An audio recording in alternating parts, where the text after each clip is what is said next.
എല്ലാവർക്കും നമസ്കാരം. ചരിത്ര സാക്ഷികൾ പരമ്പരയുടെ പ്രത്യേക അധ്യായമാണിത്. ഇന്ന് നമ്മുടെ അതിഥി മലയാള മനോരമയുടെ സീനിയർ അസോസിയേറ്റ് എഡിറ്ററും അറിയപ്പെടുന്ന നോവലിസ്റ്റും കഥാകൃത്തും പങ്ക്തികാരനുമായ ശ്രീ ജോസ് പനച്ചിപ്പുറമാണ്. സാർ നമസ്കാരം, സ്വാഗതം. നമസ്കാരം. സാർ 1975 മുതൽ മലയാള മനോരമയിലുണ്ട്. ഇത് 49ാം വർഷം. സാറിൻ്റെ പേരിലൊരു റെക്കോർഡ് തന്നെ മലയാള മാധ്യമ രംഗത്തുണ്ട്. 1979 മുതൽ മനോരമ പത്രത്തിൽ തരംഗങ്ങളിൽ എന്ന പ്രതിവാര കോളം, ഇത് 44 വർഷം കഴിഞ്ഞിരിക്കുന്നു. ഭാഷാ പോഷിണിയിൽ സ്നേഹപൂർവം എന്ന കോളം, അത് 35 വർഷം കഴിഞ്ഞിരിക്കുന്നു.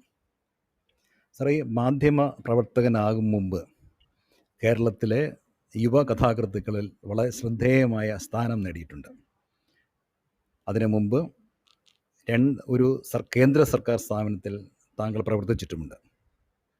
വാഴൂരിൽ നിന്ന് മാധ്യമ പ്രവർത്തകനാകാനുള്ള താങ്കളുടെ ഒരു യാത്രയെക്കുറിച്ച് പറഞ്ഞുകൊണ്ട് തന്നെ നമുക്ക് ആരംഭിക്കാം. ഇൻസ്റ്റിറ്റ്യൂട്ട് ഓഫ് ഇംഗ്ലീഷിൽ നിന്ന് PG പാസ്സായി AG's ഓഫീസിൽ പ്രവർത്തിച്ചു. പിന്നെ എങ്ങനെയാണ് 75-ൽ മലയാള മനോരമയിൽ മാധ്യമ പ്രവർത്തകനായി എത്തിയത്? വാസ്തവത്തില് നമ്മളൊരു നല്ല വായനക്കാരനാവാനാണ് ഞാൻ ആദ്യം ശ്രമിച്ചതെന്ന് വേണമെങ്കിൽ പറയാം. വായനക്കാരനിലൂടെ ഒരുപക്ഷെ എഴുത്തുകാരനിലേക്കോ അല്ലെ പത്രപ്രവർത്തകനിലേക്കോ എത്തിയതാവാം എന്ന് വേണമെങ്കിൽ തിരിഞ്ഞു നോക്കുമ്പോൾ പറയാം. എന്റെ വായനയെ ഏറ്റവും അധികം സ്വാധീനിച്ചത് PG ചെയ്യാൻ വേണ്ടി ഞാൻ തിരുവനന്തപുരത്തിന് പോയതാണ്. തിരുവനന്തപുരത്ത് ഞാൻ കേരള യൂണിവേഴ്സിറ്റിയുടെ ഇൻസ്റ്റിറ്റ്യൂട്ട് ഓഫ് ഇംഗ്ലീഷില് പഠിക്കാൻ ചെല്ലുമ്പോൾ എൻ്റെ അധ്യാപകരിൽ പ്രധാനപ്പെട്ട ഒരാൾ നമ്മുടെ അയ്യപ്പ പണിക്കർ സാറാണ്, ഡോക്ടർ K അയ്യപ്പ പണിക്കർ. അദ്ദേഹത്തെ പോലെ ഒരു ഗുരു നമുക്ക് ഈ വായനയുടെ കാര്യത്തിൽ നൽകുന്ന നിർദ്ദേശങ്ങൾ, മാർഗനിർദ്ദേശങ്ങൾ വളരെ വിലപ്പെട്ട ഒന്നായിട്ടാണ് ഞാൻ കാണുന്നത്. ഞാൻ ഓർക്കുന്നുണ്ട്, ഒരുപക്ഷെ ഈ യൂണിവേഴ്സിറ്റി ഡിപ്പാർട്ട്മെന്റ്സിലെ, കേരള യൂണിവേഴ്സിറ്റിയുടെ ഡിപ്പാർട്ട്മെന്റ്സിലെ ഏറ്റവും കൂടുതൽ പുസ്തകങ്ങൾ വാങ്ങുന്ന ഡിപ്പാർട്ട്മെന്റ് അന്നെങ്കിലും ഞങ്ങളുടെ ഇംഗ്ലീഷ് ഡിപ്പാർട്ട്മെന്റ് ആയിരുന്നിരിക്കണം. അപ്പൊ അവിടെ വരുന്ന പുസ്തകങ്ങൾ എന്ന് പറയുന്നത് ഇംഗ്ലീഷ് സാഹിത്യത്തെ പറ്റി ഉള്ളത് മാത്രമല്ല. പണിക്കർ സാർ നമ്മളോട് പറയും, എടോ ഇപ്പൊ സിനിമയെ പറ്റി ഒരു പുതിയ പുസ്തകം വന്നിട്ടുണ്ട്, താനോ ഒന്ന് നോക്കണം. അപ്പൊ എന്ന് പറഞ്ഞാൽ നമ്മൾ വളരെ ആവേശത്തോടുകൂടി ആ പുതിയ പുസ്തകം ഒരുപക്ഷെ ഞാനായിരിക്കും ആദ്യം നോക്കുന്നത്.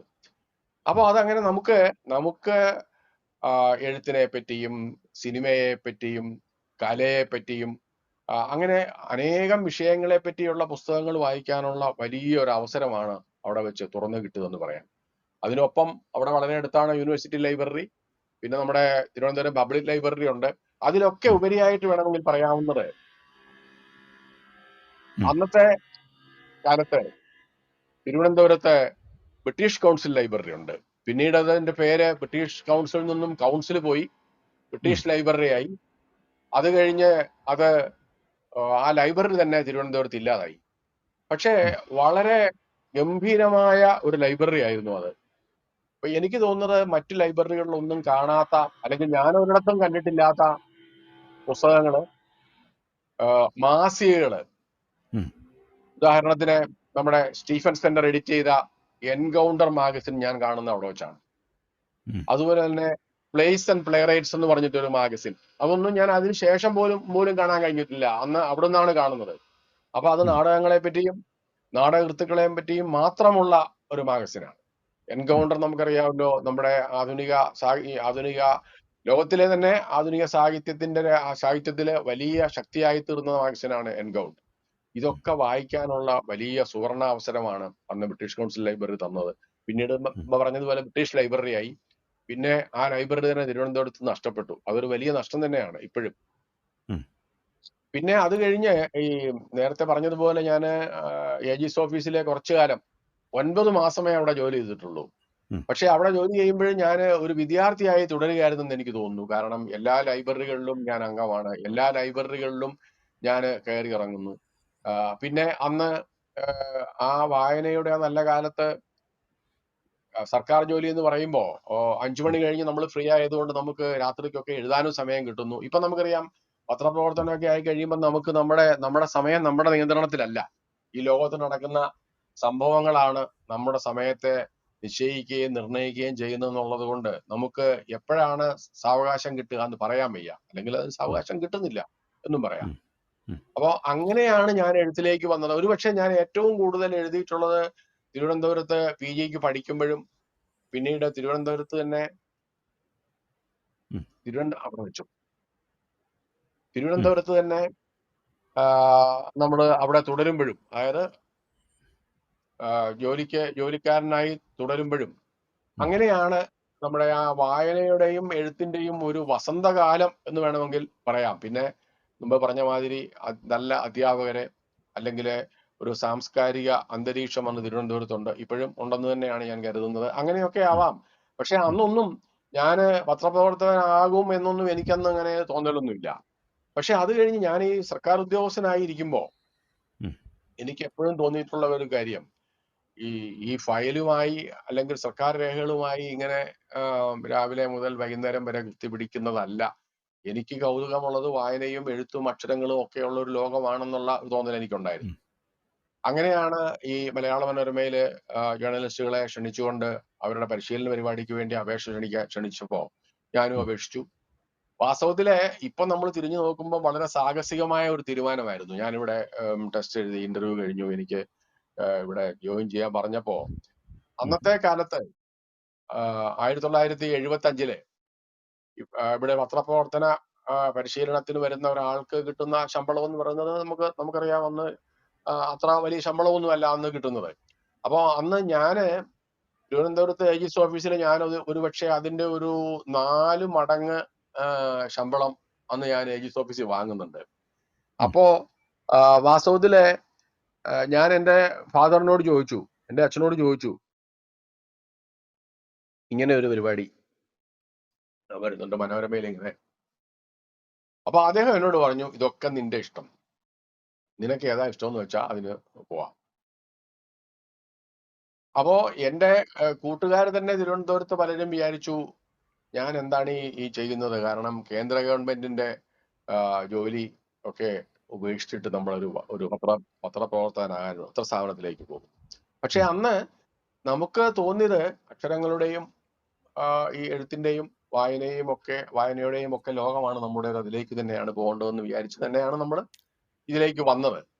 അപ്പോ ഞാനിപ്പോഴും ഇത്രയും വർഷങ്ങൾക്ക് ശേഷവും എന്നെ കാണുന്നത് ഒരു നല്ല വായനക്കാരനാവാൻ ശ്രമിക്കുന്ന ഒരാൾ എന്നുള്ളതാണ്.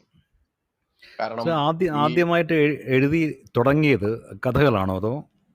അതെ, ആദ്യം ഞാൻ 8ാം ക്ലാസ്സിൽ പഠിക്കുമ്പോഴാണ് ഞാൻ ആദ്യം എൻ്റെ ഒരു കഥ എഴുതുന്നത്. അന്ന് നമുക്കറിയാം, ഒരു സ്കൂൾ വിദ്യാർത്ഥി എഴുതുന്ന കഥയാണ്. ആ കഥയാണ് ആദ്യം പ്രസിദ്ധീകരിച്ച 8ാം ക്ലാസ്സിൽ പഠിക്കുമ്പോൾ ഈ കോട്ടയത്ത് നിന്ന് പ്രസിദ്ധീകരിക്കുന്ന ഒരു കുട്ടികളുടെ മാസിക ഉണ്ടായിരുന്നു അന്ന്, കുട്ടികളുടെ ദീപിക. അപ്പൊ അതിലേക്ക് നമ്മൾ ഇങ്ങനെ 8ാം ക്ലാസ്സിൽ പഠിക്കുന്ന ഞാനിത് അയക്കുക എന്ന് പറയുന്നത് തന്നെ വലിയ സാഹസമാണല്ലോ. അത് അച്ചടിച്ചു വന്നു. അത് കഴിഞ്ഞ് പിന്നീട് നമ്മള് സ്കൂൾ കഴിഞ്ഞ് കോളേജിൽ എത്തിയപ്പോഴൊക്കെ നമ്മുടെ എഴുത്തിന്റെ രീതി, അല്ലെങ്കിൽ നമ്മൾ കൂടുതൽ എഴുതാനുള്ള ഒരു കോൺഫിഡൻസ് വന്നു. നമ്മള് മറ്റ് പ്രസിദ്ധീകരണങ്ങൾ, അന്നത്തെ മാതൃഭൂമി ആഴ്ചപ്പതിപ്പ്, അന്ന് അന്ന് വളരെ പ്രചാരമുണ്ടായിരുന്ന ഒരു വീക്കിലിയാണ് മലയാളനാട്. മലയാളനാടൊക്കെ അന്ന് വാസ്തവത്തിൽ യുവാക്കളുടെ വലിയ ഹരമായിരുന്നെന്ന് പറയാം. നമുക്കറിയാമല്ലോ, മാധവക്കുട്ടിയുടെ ആത്മകഥയാണോ എന്നുള്ളത് ഇപ്പം വിവാദ വിഷയമാണ്. എന്നാൽ പോലും ഒക്കെ വന്ന മലയാളനാട്. അപ്പൊ മലയാളനാട്ടില് അതുപോലെ തന്നെ കുങ്കുമം എന്നൊരു ആഴ്ചപ്പതിപ്പുണ്ടായിരുന്നുണ്ട്. കുങ്കുമം വാരിക, മലയാളനാട് വാരിക, മാതൃഭൂമി ആഴ്ചപ്പതിപ്പ്. അങ്ങനെ നമുക്ക് എഴുത്തിന്റെ ഒരുപാട് വാതായനങ്ങൾ തുറന്നു കിട്ടി. പിന്നെ നമ്മൾ ഒരുപക്ഷെ നമ്മുടെ ഇംഗ്ലീഷ് സാഹിത്യം പഠിക്കാൻ പോയത് കൊണ്ടും നമ്മുടെ വായന കൂടിയത് കൊണ്ടും ഒക്കെ നമ്മുടെ എഴുത്തിന്റെ ഡയമെൻഷൻസ് വർദ്ധിച്ചു എന്ന് പറയാം. അപ്പം 75 മലയാള മനോരമയിൽ താങ്കൾ ചേരുമ്പോൾ കൂടെ ആരൊക്കെ ഉണ്ടായിരുന്നു? ഞങ്ങൾ 3 പേരാണ്. മലയാള മനോരമയിലെ ഈ ഒരു വളരെ സിസ്റ്റമാറ്റിക്കായ ഒരു പരിശീലന പരിപാടി തുടങ്ങുന്നത് അക്കൊല്ലമാണ്. ഞങ്ങളുടെ ബാച്ചോട് കൂടിയാണ്. അന്ന് 3 പേരാണ് ജോയിൻ ചെയ്തത്. ഒന്ന് KC വർക്കി എന്നൊരാൾ, അദ്ദേഹം ഇപ്പോ പത്രപ്രവർത്തകനല്ല. പിന്നെ മാത്യൂസ് വർഗീസ്, പിന്നെ ഞങ്ങൾ 3 പേരാണ്. ഉം. ഉണ്ടായിരുന്നത്. അപ്പൊ അത് കഴിഞ്ഞ് ഞങ്ങള് അന്ന് 2 വർഷമാണ് ഈ പരിശീലന പരിപാടി. ഉം. ഇപ്പോ അത് നമ്മൾ കുറച്ച് 1.5 വർഷമായി കുറച്ചിട്ടുണ്ട്. ഉം. അപ്പൊ അത് കഴിഞ്ഞ് നമ്മള് റിപ്പോർട്ടറായിട്ടും ഡെസ്കില് ജോലികളും ഒക്കെ നമ്മൾ പഠിച്ച് അപ്പൊ ഉം. നമുക്കൊരു കോൺഫിഡൻസ് എന്താന്ന് വെച്ചാൽ നമുക്ക് ഈ എഴുത്തിന്റെയും അല്ലെങ്കിൽ വായനയുടെയും ഒക്കെ ഒരു ഫൗണ്ടേഷൻ ഉള്ളത് കൊണ്ട് ഉം. ഇത്തരം കാര്യങ്ങൾ അക്ഷരവുമായി ബന്ധപ്പെട്ട ഏത് കാര്യവും നമുക്ക് അതില് നമുക്ക് മുൻപോട്ട് പോകാൻ കഴിയുമെന്നൊരു വലിയ കോൺഫിഡൻസ് അന്ന് മുതലേ ഉണ്ട്. ഉം. അതായിരിക്കാം ഒരുപക്ഷെ നമ്മളെ മുമ്പോട്ട് നയിച്ചത്. അപ്പം അന്ന് ആദ്യം ഡെസ്കിൽ അതോ പിന്നെ റിപ്പോർട്ടിങ് അതോ രണ്ടും കൂടെ ചെയ്തിട്ടുണ്ടോ? രണ്ടും ഉണ്ടായിരുന്നു. ഒരേ ഉം. സമയം രണ്ടും ചെയ്ത കാലമുണ്ട്. അത് കാരണം ഈ ട്രെയിനിങ് പീരീഡിലൊക്കെ ഉം. വൈകുന്നേരം വരെ റിപ്പോർട്ടിങ്ങില് ബ്യൂറോയില് ഇരുന്ന് കഴിയുമ്പോൾ അന്നത്തെ ന്യൂസ് എഡിറ്റർ ഞാൻ ഓർക്കുന്നത് അന്ന് ഞാൻ വരുമ്പോൾ ഞങ്ങളുടെ കോട്ടയത്തെ ന്യൂസ് എഡിറ്റർ VKB നായർ എന്ന് പറയുന്ന ആളാണ്. ഉം. അപ്പൊ അദ്ദേഹം വൈകുന്നേരം ആകുമ്പോൾ എന്നോട് പറയും അവിടെ ബ്യൂറോയിലെ ജോലിയൊക്കെ ഏതാണ്ട് തയ്യാറായില്ല, എന്നാ പിന്നെ നമുക്ക് ഇന്ന പേജുകൾ കൂടെ ചെയ്യാനുണ്ട്. അപ്പൊ ഞാൻ അവിടുന്ന് തിരിച്ച് റിപ്പോർട്ടറുടെ ചുമതല അടച്ചു വെച്ച് ഇവിടെ വന്ന് ഉം. പേജുകൾ ചെയ്യുന്ന ചുമതലയിലേക്ക് വരികയാണ്. ഉം. അപ്പൊ അത് കുറഞ്ഞ വർഷം കൊണ്ട് തന്നെ നമ്മള് ഒരു ചീഫ് സബിന്റെ റോളിലേക്ക് വന്നു. അങ്ങനെയാണ് അതിനകത്ത്. അപ്പൊ അതിനിടയ്ക്കും നമ്മള് പിന്നെ ഇത്തരം ഡെസ്കിലെ ജോലികളുടെ കാലത്തും നമ്മള് സ്പെഷ്യലായ ചില റിപ്പോർട്ടിങ്ങിനൊക്കെ അസൈൻമെന്റ്സിനൊക്കെ നമ്മൾ പോവുകയും ചെയ്യുമായിരുന്നു അക്കാലത്ത്. ഉം. അപ്പോൾ ഈ എഴുത്ത് പുറത്തുള്ള നേരത്തെ മലയാള നടനെക്കുറിച്ച്, കുങ്കുമത്തെക്കുറിച്ച്, പിന്നെ മാതൃഭൂമി ആഴ്ചതൂപ്പിനെക്കുറിച്ചൊക്കെ പറഞ്ഞു, അതിലൊക്കെ താങ്കൾ എഴുതി എന്ന് പറയുകയുണ്ടായി. ഇപ്പോൾ 75-ൽ മനോരമയിൽ ചേർന്ന ശേഷവും കഥാകൃത്ത് എന്നുള്ള രീതിയിൽ ഈ എഴുത്ത് കണ്ടിന്യൂ ചെയ്തു അല്ലേ, പുറത്തുള്ള പ്രസിദ്ധീകരണങ്ങളിൽ എഴുത്ത് ഉൾപ്പെടെ? കണ്ടിന്യൂ ചെയ്തു. നമുക്കൊരു പക്ഷേ ആദ്യകാലത്തൊക്കെ ഞാൻ ഇവിടെ വന്നിട്ടും വളരെ കൂടുതൽ എഴുതുമായിരുന്നു. പിന്നെ കലാമതില് നമ്മളെ ഒരു നോവൽ സീരിയലൈസ് ചെയ്തു. അങ്ങനെയൊക്കെ നമ്മൾ ചെയ്തു. പിന്നെ കുറച്ച് കഴിഞ്ഞപ്പോൾ നമുക്കറിയാമല്ലോ നമ്മുടെ റെസ്പോൺസിബിലിറ്റീസ് കൂടി, വളരെ കൂടി എന്ന് പറയാം. അപ്പോ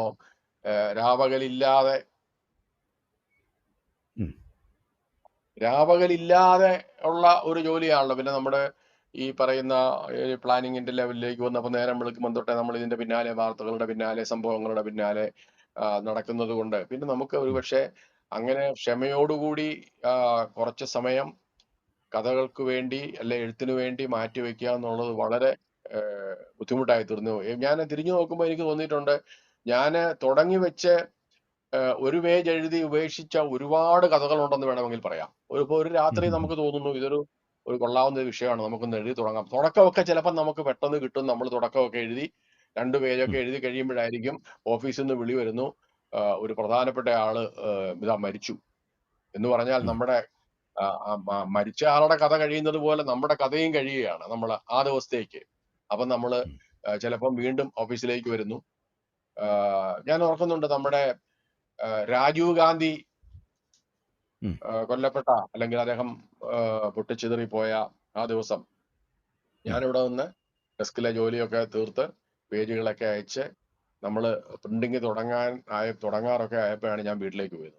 ഞാൻ വീട്ടിൽ ചെന്ന് കുളിച്ച് ഭക്ഷണം കഴിക്കാൻ തുടങ്ങുമ്പോൾ എനിക്ക് ഓഫീസിൽ നിന്ന് വിളി വന്നു, ഇവിടെ ശ്രീപെരുമ്പുതൂരിലെ ഇങ്ങനെ സംഭവിച്ചിട്ടുണ്ട്.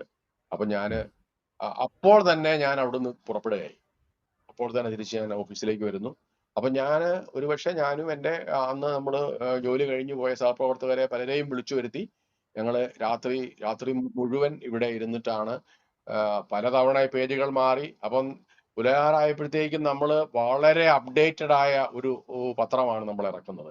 അത് തന്നെ എനിക്ക് നിസ്സംശയം പറയാൻ കഴിയും, ഒരുപക്ഷെ കേരളത്തിലെ, ഒരുപക്ഷെ ഇന്ത്യയിൽ തന്നെ അന്ന് ഇറങ്ങിയ ഏറ്റവും ഗംഭീരമായ പത്രം നമ്മുടേതായിരിക്കും.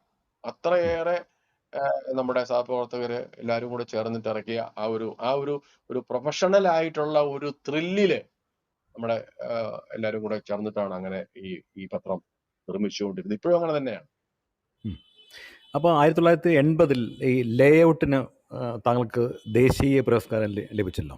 അപ്പം അന്ന് ന്യൂസ് എഡിറ്ററായിട്ട് ഡിസൈൻ ചെയ്ത പത്രമാണോ അതോ? ഞാനന്ന് ന്യൂസ് എഡിറ്റർ ആയിട്ടില്ല. ഞാനന്ന് കൊച്ചിയിലാണ്. നമ്മുടെ മനോരമയുടെ കൊച്ചി യൂണിറ്റ് തുടങ്ങുന്ന 1979-ലാണ്.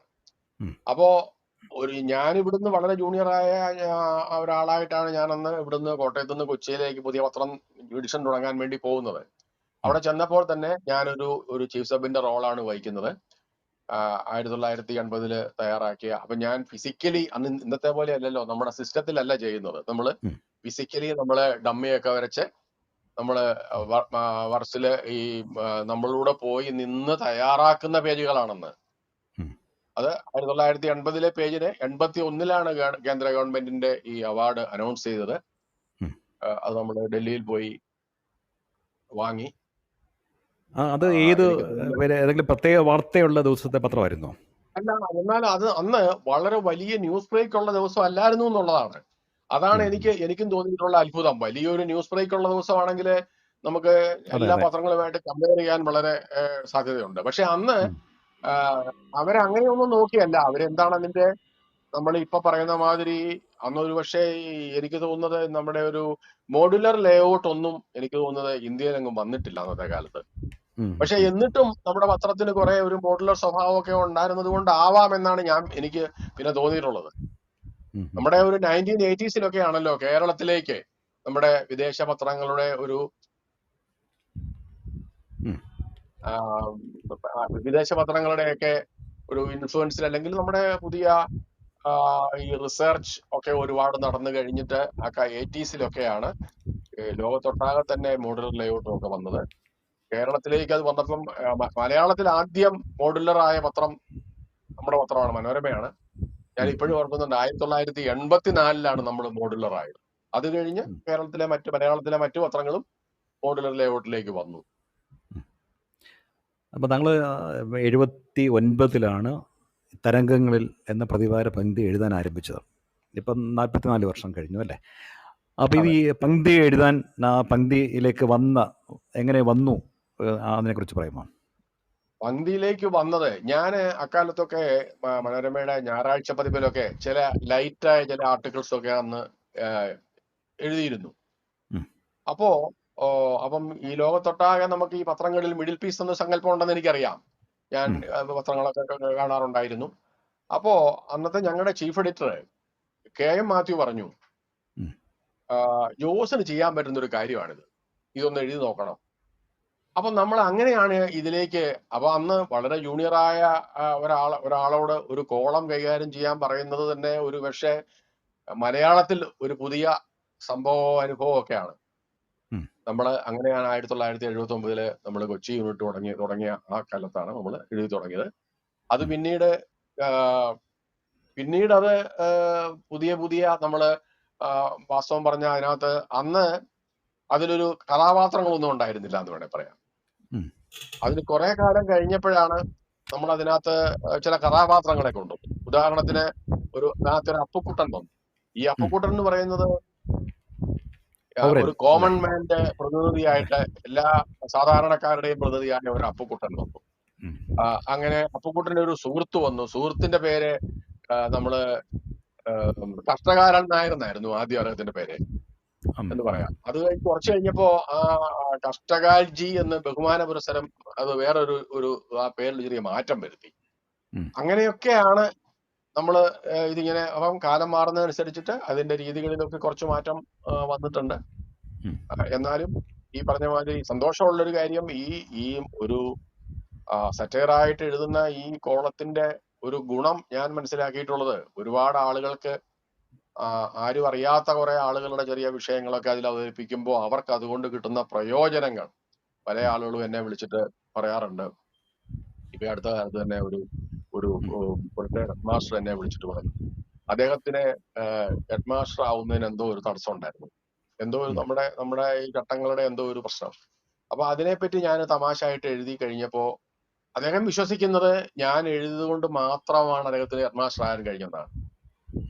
അപ്പോ അങ്ങനെ ചെറിയ മനുഷ്യരുടെ, നമ്മൾ ആരും അറിയാത്ത കുറെ ആളുകളുടെ ആരും അറിയാത്ത പ്രശ്നങ്ങൾ പരിഹരിക്കാൻ നമ്മൾ വഴി സഹായം കിട്ടിയിട്ടുണ്ടെങ്കിൽ അത് ഒരു വലിയ കാര്യമായിട്ടാണ് ഞാൻ കരുതുന്നത്.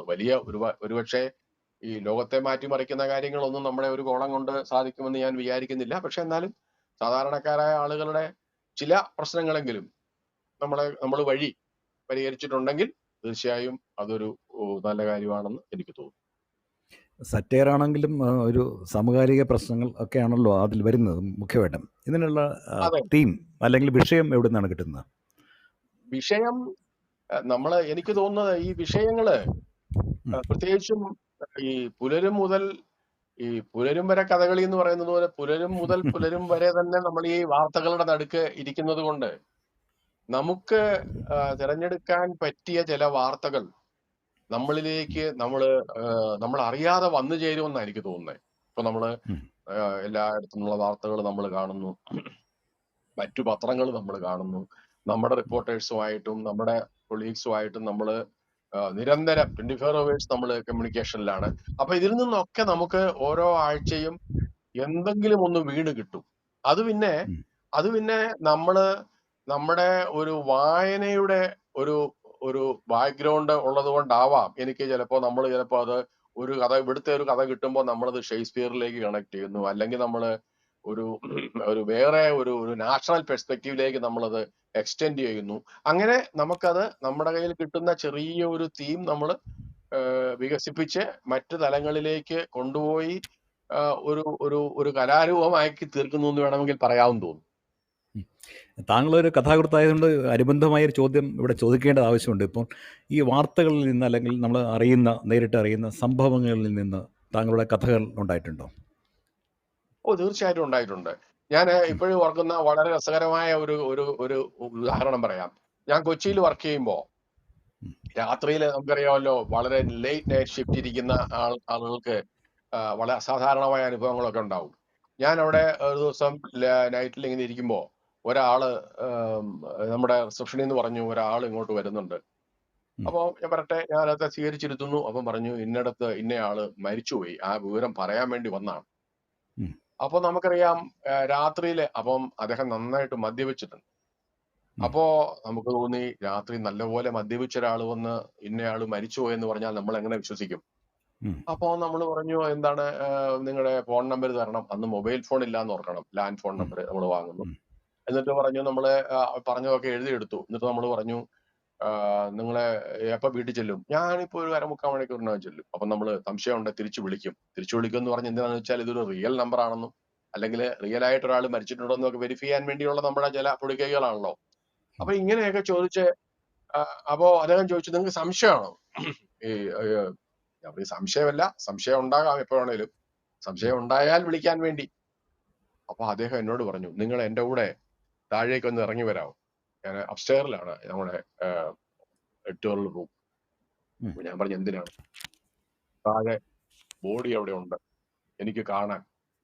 ഞാൻ ഷോക്ക്ഡ് ആയി പോയി. അതായത് ഈ മരിച്ച ആളിനെ കൊണ്ട് ഇവർ ആംബുലൻസിൽ പോവുകയാണ്. പോകുന്ന വഴിക്ക് മനോരമയിൽ ഇറങ്ങി ഈ വിവരം പറഞ്ഞിട്ട് പോവാണ്. അപ്പോ ഞാൻ സംശയിക്കുന്ന ഒരാളായതെന്ന് തോന്നിയതുകൊണ്ട് തെളിവായി ആ മൃതദേഹം ആംബുലൻസില് തൊട്ടപ്പുറത്ത് വഴിയിലുണ്ടെന്ന്. ഞാനത് പിന്നീട് അതൊരു കഥയിലേക്ക് കൊണ്ടുവന്നിട്ടുണ്ട്. അങ്ങനെ പല അനുഭവങ്ങൾ നമുക്ക് കഥയിലേക്ക് കൊണ്ടുവന്ന ഉദാഹരണങ്ങൾ പറയാൻ കഴിയും. അതേപോലെ ഈ കോളത്തിന് ഇപ്പം 4.5 പതിറ്റാണ്ടിനിടയിലെ കിട്ടിയിട്ടുള്ള പ്രതികരണങ്ങളിൽ താങ്കൾ ഒരു കാര്യം, ഹെഡ് മാസ്റ്റർ കാര്യം പറഞ്ഞു, ഇതൊരു ആക്ഷേപഹാസ്യമായതുകൊണ്ട് ശത്രുക്കളും ഉണ്ടാവുമല്ലോ. അപ്പം എങ്ങനെയെങ്കിലും ഹാർഷായിട്ടുള്ള പ്രതികരണം ലഭിച്ചിട്ടുണ്ടോ? എനിക്ക് രസകരമായ ഒരു അനുഭവം പറയാൻ തോന്നുന്നത്, ഞാൻ ഈ കോട്ടയത്ത് വന്നതിന് ശേഷം ഒരു ദിവസം നേരം വെളുത്തു വരുന്നേ ഉള്ളൂ, 6 മണിയായപ്പോ ഒരാൾ വന്ന് വീടിന്റെ വാതിലിൽ മുട്ടുന്നു. അപ്പൊ ഞാൻ പോയി തുറക്കുമ്പോ എനിക്ക് പരിചയമുണ്ട് ആളുടെ. അദ്ദേഹം കോട്ടയത്തെ ഒരു ഡെപ്യൂട്ടി കളക്ടറാണ്. അപ്പൊ അദ്ദേഹത്തെ എനിക്കറിയാം, പരിചയമുണ്ട്. അദ്ദേഹത്തിന് തന്നെ ഒരുപക്ഷെ പേര് മാത്രം അറിയത്ത് വീട് കണ്ടുപിടിച്ച് വന്നായിരിക്കും.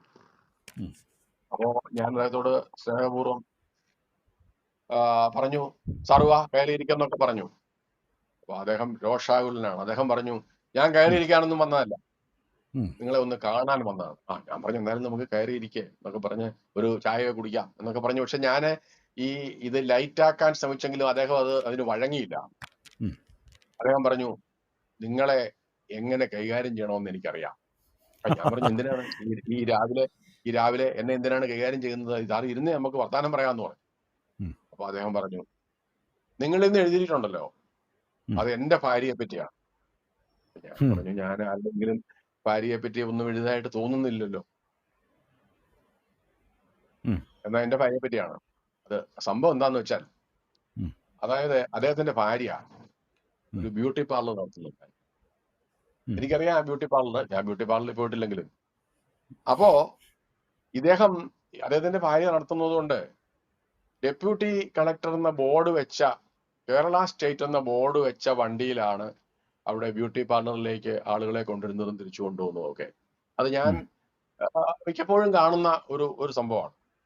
ഉം. അപ്പൊ ഞാനിങ്ങനെ ഗവൺമെന്റ് ഓഫ് കേരള ഒരു ബ്യൂട്ടി പാർലർ നടത്തുന്നതിനുള്ള സാധ്യതകളെ പറ്റിയാണായിരുന്നു ആ കോളം.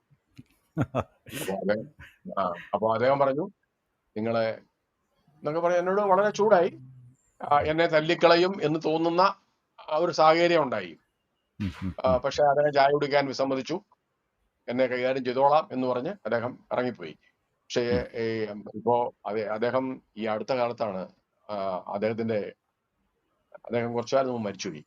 അപ്പൊ ഉം. ഞങ്ങൾ പിന്നീട് സുഹൃത്തുക്കളായി എന്നുള്ളതാണ് ഏറ്റവും വലിയ കൗതുകം. അത് കഴിഞ്ഞ് അദ്ദേഹം ഇവിടുന്ന് പോയി. പിന്നെ പോയതൊന്നും ഞാൻ അറിഞ്ഞില്ല. അത് കഴിഞ്ഞ് ഞാൻ ഒരു കുറെ വർഷം കഴിഞ്ഞ് ഒരു സ്ഥലത്ത് ഒരു വിവാഹത്തിൽ പങ്കെടുക്കാൻ വേണ്ടി പോകുമ്പോൾ അദ്ദേഹം അവിടെ വന്നു. അപ്പം ഉം. വേറൊരാള് അദ്ദേഹത്തെ എനിക്ക് പരിചയപ്പെടുത്തി. അദ്ദേഹം പറഞ്ഞു, ഞങ്ങള് പഴയ ഫ്രണ്ട്സാണ് എന്ന് പറഞ്ഞ് ഉം. ഞങ്ങളെ പരിചയം പുതുക്കുകയും അദ്ദേഹം പിന്നീട് നമ്മുടെ ഒരു ജില്ലയിലെ കളക്ടറായി. അങ്ങനെ ആ ബന്ധത്തിന് പിന്നെ കുഴപ്പമൊന്നും ഉണ്ടായില്ല. പക്ഷെ അദ്ദേഹം നേരിട്ട് എന്നെ കൈകാര്യം ചെയ്യാൻ വേണ്ടി വന്നതാണ്. പക്ഷെ ഭാഗ്യത്തിന് ഒരുപക്ഷെ അത് ബ്യൂട്ടി പാർലറിന്റെ പേരിൽ ഞാൻ കൊള്ളേണ്ടിയിരുന്നതാണ്. അതിൽ നിന്ന് അന്ന് രക്ഷപ്പെട്ടു എന്ന് പറയാം. അങ്ങനെ പല അനുഭവങ്ങൾ ഉണ്ടായിട്ടുണ്ട്. ഉം. നമുക്കറിയാമല്ലോ, അപ്പൊ ഈ രാഷ്ട്രീയക്കാരൊക്കെ ചിലപ്പോ നമ്മളെ വിളിച്ചിട്ട് ചീത്തയൊക്കെ പറയും. പിന്നെ നമുക്കറിയാം, നമ്മുടെ ഈ തൊഴിലില് നമ്മള് ചീത്ത കേൾക്കാൻ വിധിക്കപ്പെട്ടവരാണല്ലേ, നിയോഗിക്കപ്പെട്ടവരാണെന്ന് പറയാം. അപ്പൊ അതുകൊണ്ട് അതെ.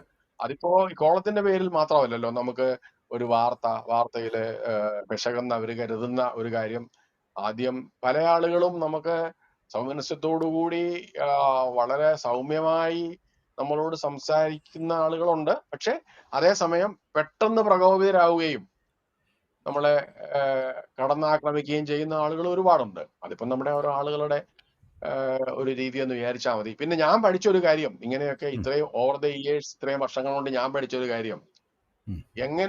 ഇങ്ങനെ നമ്മളോട് രോഷാകുലരായി പ്രതികരിക്കുന്ന ആളുകളോട് എങ്ങനെ സൗമ്യമായി മര്യാദയ്ക്ക് സംസാരിക്കണം എന്നുള്ളത് ഞാൻ ഈ ജോലിക്കിടെ പഠിച്ച കാര്യമാണ്. ഞാനിങ്ങനെ ഈ പുതിയ നമ്മുടെ കുട്ടികളോട് പറയാറുണ്ട്, മാധ്യമ പ്രവർത്തനത്തിൽ അത്യാവശ്യം വേണ്ട ഒരു കാര്യം ഉം. ക്ഷമയാണെന്ന് ഞാൻ പറയാം. നമുക്ക് ക്ഷമയില്ലെങ്കിൽ നമുക്ക് ക്ഷമ ഉണ്ടാവും. എനിക്ക് അങ്ങനെ ഉണ്ടായിട്ടുണ്ടെന്നാണ് എന്റെ വിശ്വാസം. താങ്കൾ അതിനുശേഷം ഭാഷാപോഷിണിയിൽ സ്നേഹപൂർവ്വം എന്ന പങ്ക്തി ആരംഭിച്ചു. അതും 3.5 പതിറ്റാണ്ട് ആകുന്നു.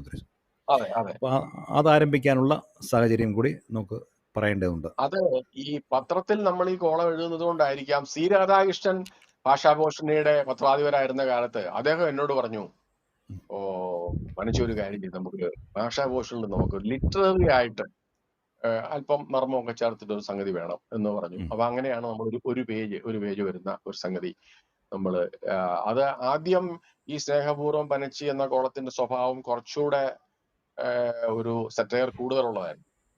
ഇപ്പൊ കുറച്ച് കാലം കഴിഞ്ഞപ്പോ പിന്നെ ഈ ഏതാനും വർഷം മുമ്പ് ഭാഷാപോഷണിയുടെ ചുമതല തന്നെ എനിക്കായി. അപ്പൊ ഞാന് അതിന്റെ അത്രയും നർമ്മം എന്നുള്ള ആ ഒരു ആംഗിള് വിട്ടിട്ട് ഇപ്പോ കുറച്ചുകൂടെ ചില സാഹിത്യത്തിന്റെ എലിമെന്റ്സ് കൂടുതലുള്ള രീതിയിലാണ് ആ കോളം ഇപ്പൊ എഴുതുന്നത്. ഇപ്പൊ ഉദാഹരണത്തിന് ഇപ്പൊ ഏപ്രിൽ ലക്കത്തില് വരാൻ പോകുന്ന ഈ കോളം നമ്മുടെ EM ഫോസ്റ്ററുടെ ഒരു നോവലിനെ പറ്റിയാണ്. അപ്പം അതിനൊരു റെലവൻസ് ഇപ്പം ഉള്ളത് കൊണ്ടാണ് അങ്ങനെ. അപ്പം നമ്മള് സറ്റയർന്നോ ഹ്യൂമറെന്നോ ഉള്ളതിൽ നിന്ന് ചെറിയല്ല വലിയൊരു മാറ്റം അതിൽ വന്നിട്ടുണ്ട് എന്ന് പറയാം. അത് ഏത് വർഷമാണ് ആരംഭിച്ചത്? അത് കൃത്യമായി പറഞ്ഞാൽ അതിപ്പോ എനിക്ക് തോന്നുന്നത് ഒരു 1990കളിലാണ് അത് തുടങ്ങിയത്. 90കളിൽ ആരംഭിച്ചു. അപ്പം ഈ 90 ഇത് വിമർശന വിധേയരാകുന്ന ആൾക്കാർ മുഴുവനും എഴുത്തുകാരും അല്ലെങ്കിൽ അവരുടെ എഴുത്തും ഭാഷയും ഒക്കെയാണല്ലോ. അപ്പം രാഷ്ട്രീയക്കാരെ വിമർശിക്കാൻ അവരത് സഹിഷ്ണുതയോടെ കേൾക്കും. താങ്കളുടെ അനുഭവം എന്താണ്? ഈ എഴുത്തുകാരെക്കുറിച്ച് പൊതുവായിട്ടുള്ള ഒരു ധാരണ, ഒരു ഒട്ടും വിമർശനങ്ങൾക്ക് ചെവിയെടുക്കുന്ന ആൾക്കാരല്ല. അങ്ങനെ എന്തെങ്കിലും അനുഭവം ഉണ്ടായിട്ടുണ്ടോ സ്നേഹപൂർവ്വം പങ്ക്തിയുടെ പശ്ചാത്തലത്തിൽ സംസാരിക്കുമ്പോൾ? ഉണ്ട്. അപ്പൊ അങ്ങനെ പെട്ടെന്ന് നമ്മളോട് പിണങ്ങുന്ന ആളുകളുണ്ട്. ഇതിങ്ങനെ അവരെ പറ്റി അവരെ പരാമർശ വിധേയരായതിന്റെ പേരിൽ പിണങ്ങിയ ആളുകളുണ്ട്. ഞങ്ങളുടെ ചീഫ് എഡിറ്റർക്ക് എന്നെ പറ്റി രോഷാകുലരായി കത്തെഴുതിയ ആളുകളുണ്ട്. അതൊക്കെ ഉണ്ട്. ഈ ഇത് പറയുമ്പോ വേണമെങ്കിൽ പറയാം, ഭാഷാഭൂഷണിലെ അനുഭവം അല്ലെങ്കിലും നമ്മുടെ പത്രത്തിലെ തരംഗങ്ങളിൽ കോളത്തില് ഒരിക്കല് ഞാൻ എഴുതിയതിന്റെ പേരില് നമ്മുടെ എല്ലാം പ്രിയപ്പെട്ട സാക്ഷാൽ അഴീക്കോട് മാഷ് തന്നെ രോഷാകുലനായി. അപ്പൊ നമുക്കറിയാം, അഴീക്കോട് മാഷ് പബ്ലിക് വേദികളിൽ നിന്ന് എല്ലാവരെയും അദ്ദേഹത്തിന് ആക്ഷേപിക്കാമെങ്കിലും അദ്ദേഹത്തെ പറ്റി നമ്മൾ തമാശ പറഞ്ഞാൽ കൂടി അദ്ദേഹത്തിന് സഹിക്കാവുന്നതായിരുന്നില്ല. അപ്പൊ അത് കഴിഞ്ഞിട്ട് ഞങ്ങള് പിണക്കത്തിലായി എന്ന് വിചാരിച്ച് അത് കഴിഞ്ഞ് ഒരിക്കൽ പിന്നീട് തൃശ്ശൂര് വെച്ച് അദ്ദേഹത്തെ കണ്ടപ്പോ അദ്ദേഹം എന്നോട് പറഞ്ഞു, നമുക്കിന്ന് വീട്ടിൽ നിന്ന് ഊണ് കഴിക്കണം എന്ന് എന്നോട് പറഞ്ഞു. അപ്പൊ ഞാൻ പറഞ്ഞു, മാഷെ നമ്മൾ തമ്മിൽ പിണക്കമല്ലേ, നമ്മൾ തമ്മിൽ ഇപ്പൊ പിണക്കാണല്ലോ, അന്നേരം പിന്നെ ഞാൻ ഊണ് കഴിക്കാൻ വരുന്നത് ശരിയല്ല. അപ്പൊ അതിനൊരു രസകരമായ ഒരു കഥയുണ്ട്. അപ്പൊ അക്കാലത്ത് നമ്മള് അഴീക്കോട് മാഷിന്റെ പാചകക്കാരനെ പറ്റി ഒരു ഫീച്ചർ ചെയ്തിരുന്നു. അപ്പൊ അതില് അഴീക്കോട് മാഷ് പറയുന്നുണ്ട്, പാചകക്കാരനെ പറ്റി സ്നേഹമൊക്കെയാണ്, പക്ഷെ അദ്ദേഹം എനിക്ക് കറി ഉണ്ടാക്കി തരുമ്പോ കറിക്കകത്ത് ഒരിക്കൽ കുന്തിരിക്ക വിട്ടിരുന്നു അതിന്റെ സ്പൈസസിന് പകരം. അപ്പൊ ഞാൻ അത് വന്ന ഇടയ്ക്കാണ്. അപ്പൊ ഞാൻ പറഞ്ഞു, മാഷെ ഞാൻ അവിടെ വരെ വരാം, എനിക്ക് മാഷിനെ കാണുകയും വേണ്ട, നമ്മൾ പോയി പിണക്കാണല്ലോ, എനിക്ക് പക്ഷെ ആ കുന്തിരിക്ക വിട്ട് കറി വെക്കുന്ന പാർട്ടിയെ ഒന്ന് കാണണം എന്ന് പറഞ്ഞ് ഞാൻ അവിടെ പോയി. അപ്പൊ അദ്ദേഹം ഇറങ്ങി വന്നു, ഇതാണ് ആളെന്ന് പറഞ്ഞ് എന്നെ കൊണ്ട് പരിചയപ്പെടുത്തി. അപ്പൊ അതോടുകൂടി അഴീക്കോട് മാഷ് ഭയങ്കര സ്നേഹത്തിലായത്. അഴീക്കോട് മാഷ് പറഞ്ഞു, അതെ എന്റെ മനസ്സിൽ ഞാൻ ഇങ്ങനെ ചിലപ്പോഴൊക്കെ എനിക്ക് പെട്ടെന്ന് അങ്ങ് ദേഷ്യം വരുമ്പോ ഞാൻ ഈ കത്തൊക്കെ എഴുതുന്ന കേട്ടോ, നമ്മൾ തമ്മിൽ യാതൊരു പിണക്കവും ഇല്ല എന്ന് പറഞ്ഞ് അങ്ങനെ ഒരു മനുഷ്യനായിരുന്നു അദ്ദേഹം. അദ്ദേഹത്തിന്റെ പെട്ടെന്ന് പ്രകോപിതനാകുമെങ്കിലും പെട്ടെന്ന് തന്നെ സ്നേഹത്തിലാകുകയും ചെയ്യുന്ന ഒരാളായിരുന്നു. അപ്പൊ അങ്ങനെയുള്ള രസകരമായ ഒരുപാട് അനുഭവങ്ങളുണ്ട്. വാസ്തവത്തിൽ അതൊക്കെ തന്നെ ഒന്ന് കുറിച്ചു വെക്കണമെന്ന് തന്നെ എനിക്ക് ചിലപ്പോൾ തോന്നാറുണ്ട്, പക്ഷെ അതൊന്നും ഇതുവരെ കഴിഞ്ഞിട്ടില്ല. അത് ചെയ്യേണ്ട. ഇത് ഈ രണ്ട് പങ്ക്തികളും മുടങ്ങാതെ ഇത്രയും കാലം എഴുതാൻ എങ്ങനെ സാധിക്കുന്നു? അതിന്റെ ഒരു ചിട്ട എങ്ങനെയാണ്?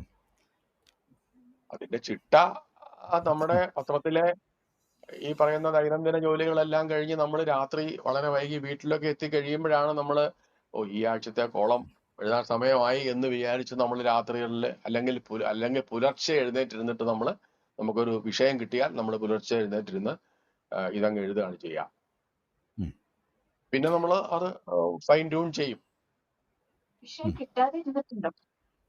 കിട്ടാതിരുന്നിട്ടില്ല. ഇപ്പോഴും ഞാനൊരു പക്ഷേ നമ്മൾ യാത്രയിലാണെങ്കിൽ, ഇപ്പൊ ഡൽഹിയിൽ ഇരിക്കുകയാണെങ്കിൽ ഞാൻ ഡൽഹിയിലേക്ക് പോകുന്ന വഴിക്ക് ആലോചിക്കും, ഡൽഹിയിൽ ചെന്ന് കഴിഞ്ഞ് നമ്മൾ ആലോചിക്കും, അപ്പൊ ഡൽഹിയിൽ ഇരുന്ന് നമുക്ക് ചെയ്യാം, അങ്ങനെ എഴുതി അവിടുന്ന് അയക്കാം. അങ്ങനെ വിഷയം കിട്ടാതെ വന്നിട്ടില്ല. പക്ഷെ എനിക്ക് തന്നെ തോന്നിയിട്ടുണ്ട്, എല്ലാ ആഴ്ചയിലും ഒരുപക്ഷെ ഒരേ രീതിയിൽ നന്നായി എന്ന് എല്ലാവരെ കൊണ്ടും പറയിപ്പിക്കുന്ന തരത്തിൽ ആയിക്കൊള്ളണമെന്നില്ല. ചിലപ്പോ ഒരാഴ്ചയില് നമ്മുടെ വിഷയം ഒരല്പം വീക്കാവാം, അല്ലെങ്കിൽ ഒരാഴ്ചയിൽ നമുക്ക് വളരെ കറന്റ് ആയിട്ടുള്ള വിഷയമായിരിക്കും, അങ്ങനെയൊക്കെ വരാം. പക്ഷെ എന്നാലും മുടക്കേണ്ടി വന്നിട്ടില്ല.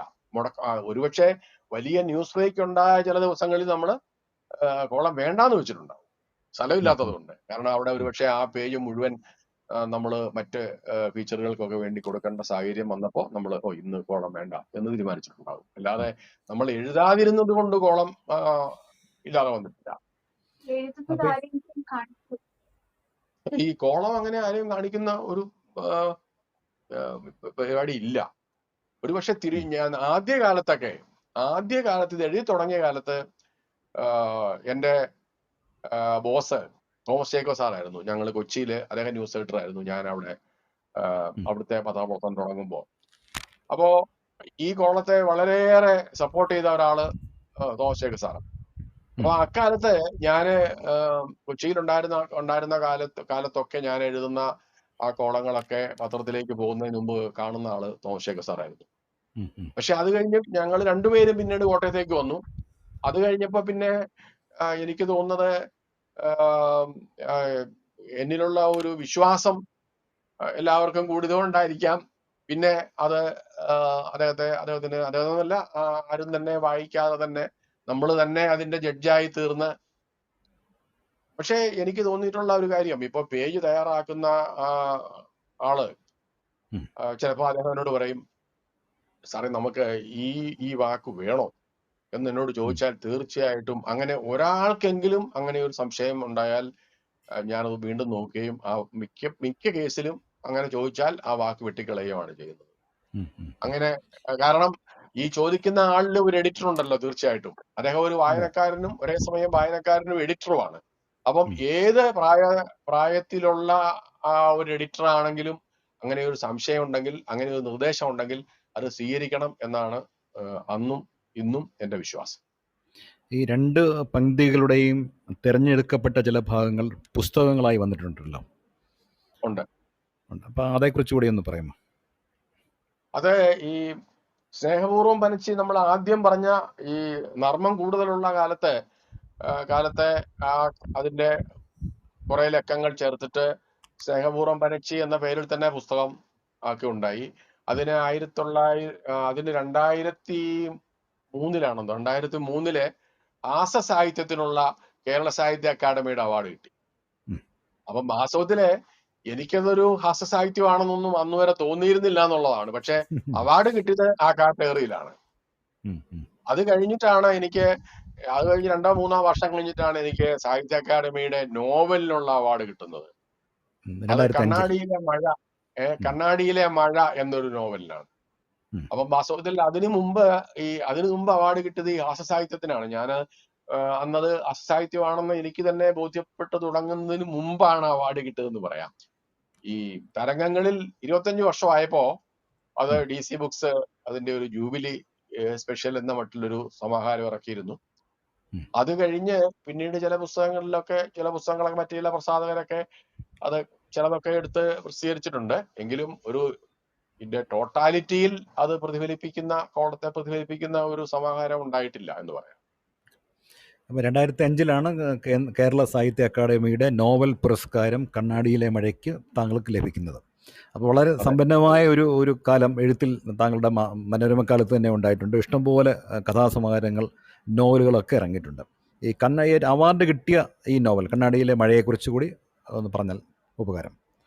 ഈ കണ്ണാടിയിലെ മഴ എനിക്ക് വാസ്തവത്തിൽ അതത്ര, ഞാൻ തിരിഞ്ഞു നോക്കുമ്പോ അതത്ര ഒരു മികച്ച നോവലാണെന്നൊരു അഭിപ്രായം എനിക്കിപ്പോ ഇല്ല. കാരണം അത് ഒരു നെസസിറ്റിയുടെ പേരിൽ എഴുതി തുടങ്ങിയ ഒരു നോവലാണെന്ന് പറയാം. അതായത് അക്കാലത്ത് മലയാള മനോരമയ്ക്ക് ഒരു ഗൾഫിൽ മാത്രം പോകുന്ന ഗൾഫ് മനോരമ എന്നൊരു സപ്ലിമെന്റ് ഉണ്ടായിരുന്നു. വളരെ കളർഫുൾ ആയ സപ്ലിമെന്റ് ആയിരുന്നു. അന്നത്തെ കാലത്ത് നമ്മുടെ ഗൾഫിലുള്ള ഒരുപാട് പേര് അതിൽ എഴുതുമായിരുന്നു. എന്ന് തന്നെയല്ല, നമ്മുടെ ബെന്യാമിൻ തന്നെ പറഞ്ഞിട്ടുള്ളതാണ്, ബെന്യാമിന്റെ ആദ്യ കഥ പ്രസിദ്ധീകരിക്കുന്നത് ഞാനാണ് ഈ ഗൾഫ് മനോരമയില്. അങ്ങനെ ഒരു പ്രസിദ്ധീകരണമായിരുന്നു ഗൾഫ് മനോരമ. അത് ബെന്യാമിൻ പല അഭിമുഖങ്ങളിലും പറഞ്ഞിട്ടുണ്ട്. അപ്പൊ അന്ന് അതിലൊരു നോവല് നമുക്ക് സീരിയലൈസ് ചെയ്യണം എന്നിങ്ങനെ നമ്മുടെ സഹപ്രവർത്തകരൊക്കെ കൂടെ പറഞ്ഞു. അപ്പൊ നമ്മൾ ചിലരോടൊക്കെ നമ്മൾ പറഞ്ഞിരുന്നു. അപ്പൊ അത് സമയത്തൊന്നും രൂപപ്പെട്ട് വന്നില്ല. അപ്പൊ ഞാനൊരു ചെറിയ നോവൽ ഇങ്ങനെ ഒരു നീണ്ട കഥ ഇങ്ങനെ എഴുതി തുടങ്ങിയ ഒരു കാലമാണ്. അപ്പോഴാണ് അത് ഗൾഫ് മനോരമയിൽ ഇപ്പം നമ്മുടെ ഇവിടെയുള്ള എഴുത്തുകാരുടെ കിട്ടാൻ സമയം വേണം എങ്കിൽ ഇതിങ്ങനെ ആവട്ടെ എന്ന് പറഞ്ഞ് നമ്മൾ അതിലങ്ങ് സീരിയലൈസ് തുടങ്ങുകയായിരുന്നു. അപ്പൊ അത് സീരിയലൈസ് ചെയ്ത് അങ്ങനെ വന്നുകൊണ്ടിരുന്നപ്പോ തന്നെ നമ്മുടെ പെരുമ്പടവത്തിന്റെ പ്രസാധകനായ നമുക്കെല്ലാം അറിയാവുന്ന ശ്രീ ആശ്രാമം പാസി എന്റെ വലിയ സുഹൃത്താണ്. അപ്പൊ പാസി എന്നോട് പറഞ്ഞു, അത് അങ്ങോട്ട് തീർന്നു കഴിഞ്ഞാൽ ഉടൻ നമുക്ക് പുസ്തകമാക്കണം, ഞാൻ പുസ്തകം ആയിക്കോളാം. അപ്പൊ അതായത് സാധാരണ അക്കാലത്ത് പെരുമ്പടവത്തിന്റെ മാത്രം പുസ്തകങ്ങളാണ് പാസി ഇറക്കുന്നത്. പക്ഷെ പാസിക്ക് നമ്മളോടുള്ള സൗഹൃദം കൊണ്ട് പറഞ്ഞായിരിക്കും ഞാൻ ഇറക്കിക്കോളാം എന്ന് പറഞ്ഞു. അന്ന് പാസിയാണ് ആ പുസ്തകം ഇറക്കിയത്. അത് സാഹിത്യ അക്കാദമിക്ക് അവാർഡ് പരിഗണനയ്ക്ക് വേണ്ടി അയച്ചതും പാസിയാണ്. അങ്ങനെ പാസിയാണ് വാസ്തവത്തിൽ ഈ അതിന്റെ രണ്ടാം, അതായത് എഴുതി എന്നുള്ളത് അതിലുപരി അത് കഴിഞ്ഞിട്ടുള്ള എല്ലാ കാര്യങ്ങളും ചെയ്തത് പാസിയാണെന്ന് പറയാം. ഉണ്ട്, കുറെ സമാഹാരങ്ങൾ വന്നിട്ടുണ്ട്. കഥകളാണ് ഞാൻ ആദ്യം സമാഹാരമാക്കിയത്. ഞാനിവിടെ മനോരമയില് വന്ന് കഴിഞ്ഞ 2ാം വർഷം 77 മറ്റോ ആണെന്ന് തോന്നുന്നു എന്റെ ആദ്യ സമാഹാരം, കഥാസമാഹാരം പ്രസിദ്ധീകരിച്ചത്. അത് NBS ആണ് പ്രസിദ്ധീകരിച്ചത്. അത് ആഷാഢം എന്നായിരുന്നു ആ സമാഹാരത്തിന്റെ പേര്. എന്റെ മിക്ക പുസ്തകങ്ങൾക്കും പ്രകാശനമൊന്നും ഉണ്ടായിട്ടില്ലെങ്കിലും ആ ആദ്യത്തെ പുസ്തകത്തിന് പ്രകാശനം നടന്നു. പ്രകാശനം നടക്കാനുള്ള പ്രധാന കാരണം നമുക്കെല്ലാം അറിയാവുന്ന പ്രശസ്ത പത്രപ്രവർത്തകൻ നമ്മുടെ KM റോയിയാണ്. KM റോയി അന്ന് നമ്മുടെ കോട്ടയം പ്രസ് ക്ലബിലാണുള്ളത്. അദ്ദേഹം അന്ന് ഹിന്ദുവിന്റെ ലേഖകനായിരുന്നു അന്ന് അദ്ദേഹം. അപ്പൊ അദ്ദേഹം എന്നോട് പറഞ്ഞു, ആദ്യത്തെ പുസ്തകം നമുക്ക് ഒരു പ്രകാശനമൊക്കെ വേണം. അപ്പൊ അദ്ദേഹം തന്നെയാണ് പ്രസ് ക്ലബിലെ അതിന്റെ പ്രകാശനമൊക്കെ ഏർപ്പാട് ചെയ്തത്.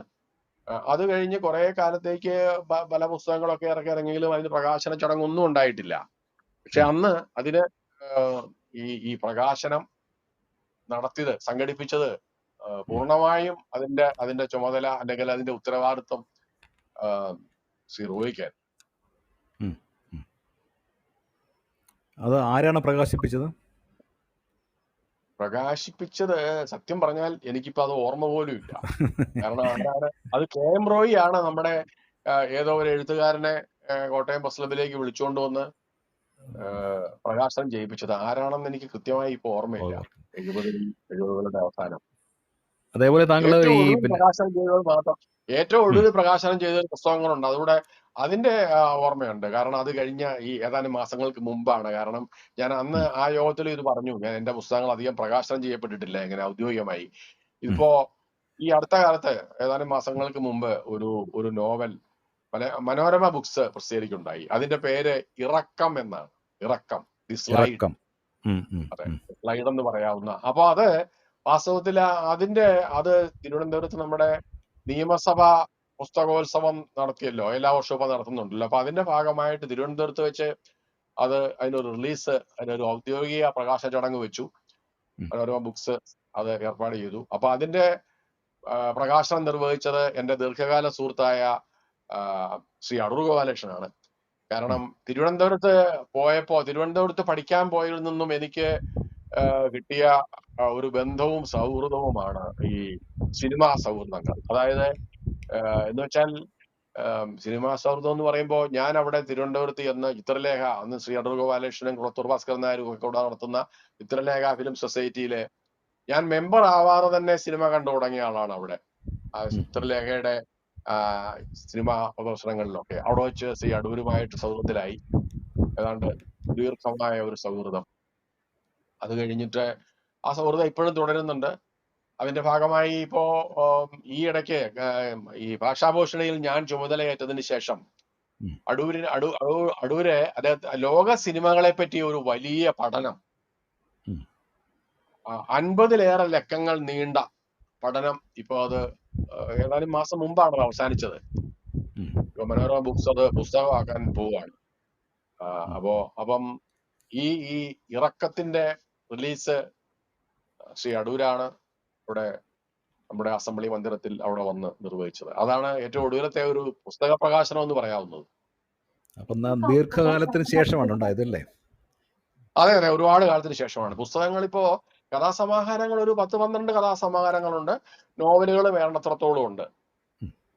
അപ്പൊ അതിന്റെ കൂടെ തന്നെ ചോദിക്കേണ്ട ഒരു കാര്യം, CV വാസുദേവ ഭട്ടതിരിയുമായി ചേർന്നിട്ട് താങ്കൾ 3 പുസ്തകങ്ങൾ കുട്ടികൾക്ക് വേണ്ടി, വിഷുക്കണി, കഥയിലെ കൂട്ടുകാർ, സ്വപ്നം കണ്ടുറങ്ങാൻ എഴുതിയല്ലോ. അപ്പൊ അതിന്റെ സാഹചര്യം എന്തായിരുന്നു? അത് വാസ്തവത്തിലെ ഭട്ടതിരിയുടെ ഒരു ഇനിഷ്യേറ്റീവ് ആണെന്ന് പറയാം. നമുക്ക് കുട്ടികൾക്ക് വേണ്ടി ഇങ്ങനെ ഒരു പുസ്തകം സീരീസ് ഇറക്കിയാലോ എന്ന് ഭട്ടതിരിയുടെ ആശയമാണ്. അപ്പോ അദ്ദേഹം കുറച്ച് കഥകൾ ഞാൻ എഴുതണം, കുറച്ച് കഥകൾ അദ്ദേഹം എഴുതാം എന്ന് പറഞ്ഞു.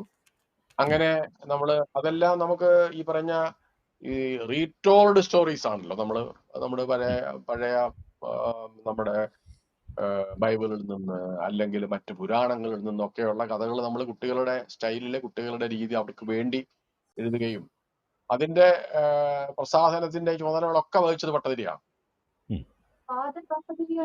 അതായത് മകൻ ഭട്ടതിരി ഞങ്ങളുടെ സഹപ്രവർത്തകനാണ്. മനോരമയിൽ ഇപ്പോഴും അദ്ദേഹം ഉണ്ട്, കൊച്ചിയിലുണ്ട്.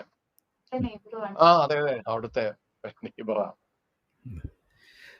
അപ്പോൾ ഈ സുദീർഘമായ ഇത്രയും വർഷത്തിനിടയിൽ മലയാള മനോരമയുടെ മിക്കവാറും എല്ലാ പത്രാധിപ തസ്തികകളിലും താങ്കൾ പ്രവർത്തിച്ചിട്ടുണ്ട്. 75 മുതലുള്ള മലയാള മാധ്യമ രംഗത്തെ വികാസ പരിണാമങ്ങൾക്ക് താങ്കളുടേതായിട്ടുള്ള സംഭാവന താങ്കൾ അതിന് സാക്ഷ്യം വഹിച്ചിട്ടുണ്ട്. അങ്ങനെ വിവിധ മേഖലകളിലെ ഉള്ള അനുഭവത്തിൻ്റെ പശ്ചാത്തലത്തിലാണ് എനിക്ക് ചോദിക്കാനുള്ളത്. ഈ മാധ്യമ രംഗത്ത് കേരളത്തിൽ മാത്രമല്ല ലോകത്ത് പൊതുവെയും അടുത്ത കാലത്ത് വലിയ മാറ്റങ്ങൾ സംഭവിച്ചിട്ടുണ്ട്. പ്രധാനപ്പെട്ടത് നമ്മൾ പത്രത്തിനെ ആശ്രയിച്ച് വാർത്തകൾ ആദ്യം അറിയുന്ന ഒരവസ്ഥ മാറിയല്ലോ. അറിഞ്ഞ കാര്യങ്ങളെക്കുറിച്ചാണ് നമ്മൾ അടുത്ത ദിവസം പത്രങ്ങളിൽ വായിക്കുന്നത്. ഈ പത്രങ്ങളുടെ നിലനിൽപ്പ് എങ്ങനെയായിരിക്കും ഇനിയും?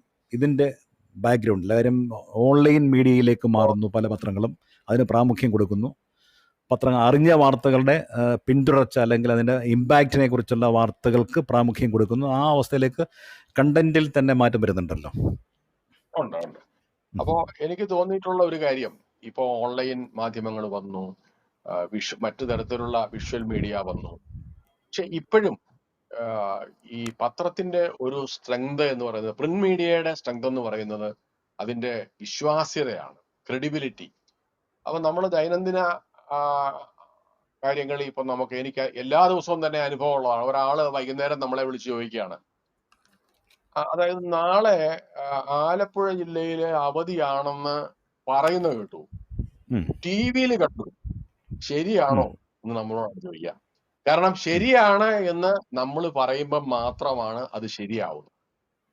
അത് ഇപ്പോഴും പ്രത്യേകിച്ചും നമ്മുടെ ഈ സാക്ഷരതയുള്ള ഈ മലയാളികള് മറ്റെല്ലാ മാധ്യമങ്ങളും ഉണ്ടായാലും പ്രിന്റിൽ അച്ചടിച്ചു വരുന്ന വാർത്തകൾക്ക് കൊടുക്കുന്ന ഒരു ക്രെഡിബിലിറ്റി, അതിൽ അച്ചടിച്ചു വരുന്നതാണ് ആത്യന്തികമായ സത്യം എന്നാണ് ഇപ്പോഴും നമ്മുടെ നല്ലൊരു വിഭാഗം ജനങ്ങൾ വിശ്വസിക്കുന്നത്. അത് വാസ്തവത്തിൽ ഈ പ്രിന്റിനെ പറ്റി നമുക്ക് വലിയ പ്രതീക്ഷ നൽകുന്ന, ഒരുപക്ഷെ നമുക്ക് ഈ പുതിയ തലമുറ പത്രം വായിക്കുന്ന രീതി നിന്ന് അകന്നു പോകുന്നുണ്ടാവും, അകന്നു പോയേക്കാം. ഒരുപക്ഷെ പത്രങ്ങളുടെ പ്രചാരത്തിൽ ക്രമേണ ഇടിവ് സംഭവിച്ചേക്കാം. ഇതൊക്കെ സംഭവിക്കുമ്പോഴും ഇപ്പോ പത്രം അച്ചടി മാധ്യമത്തിൽ വരുന്ന ഒരു വാർത്തയ്ക്ക് കിട്ടുന്ന ആ ഒരു ക്രെഡിബിലിറ്റി മറ്റ് ഒരു മാധ്യമത്തിലും ഇല്ല എന്നാണ് എനിക്ക് ഓരോ ദിവസവും എനിക്ക് ബോധ്യമാകുന്ന കാര്യമാണ്. ഇപ്പൊ നമുക്കറിയാവില്ല, ഓൺലൈനില് അല്ലെങ്കിൽ TV-യില് സ്ക്രോൾ ചെയ്തു പോകുന്ന ഒരു വാർത്തയുടെ പേരിൽ പിറ്റേന്ന് ആരും അതിനെപ്പറ്റി ചർച്ച ചെയ്ത് ഞാൻ കേൾക്കുന്നില്ല. ഈ അടുത്ത കാലത്തുണ്ടായ ഒരു ഉദാഹരണം പറയാം, നമ്മുടെ ഈ പ്രിന്റിന്റെ ഒരു സ്വാധീന ശക്തിയെ പറ്റി.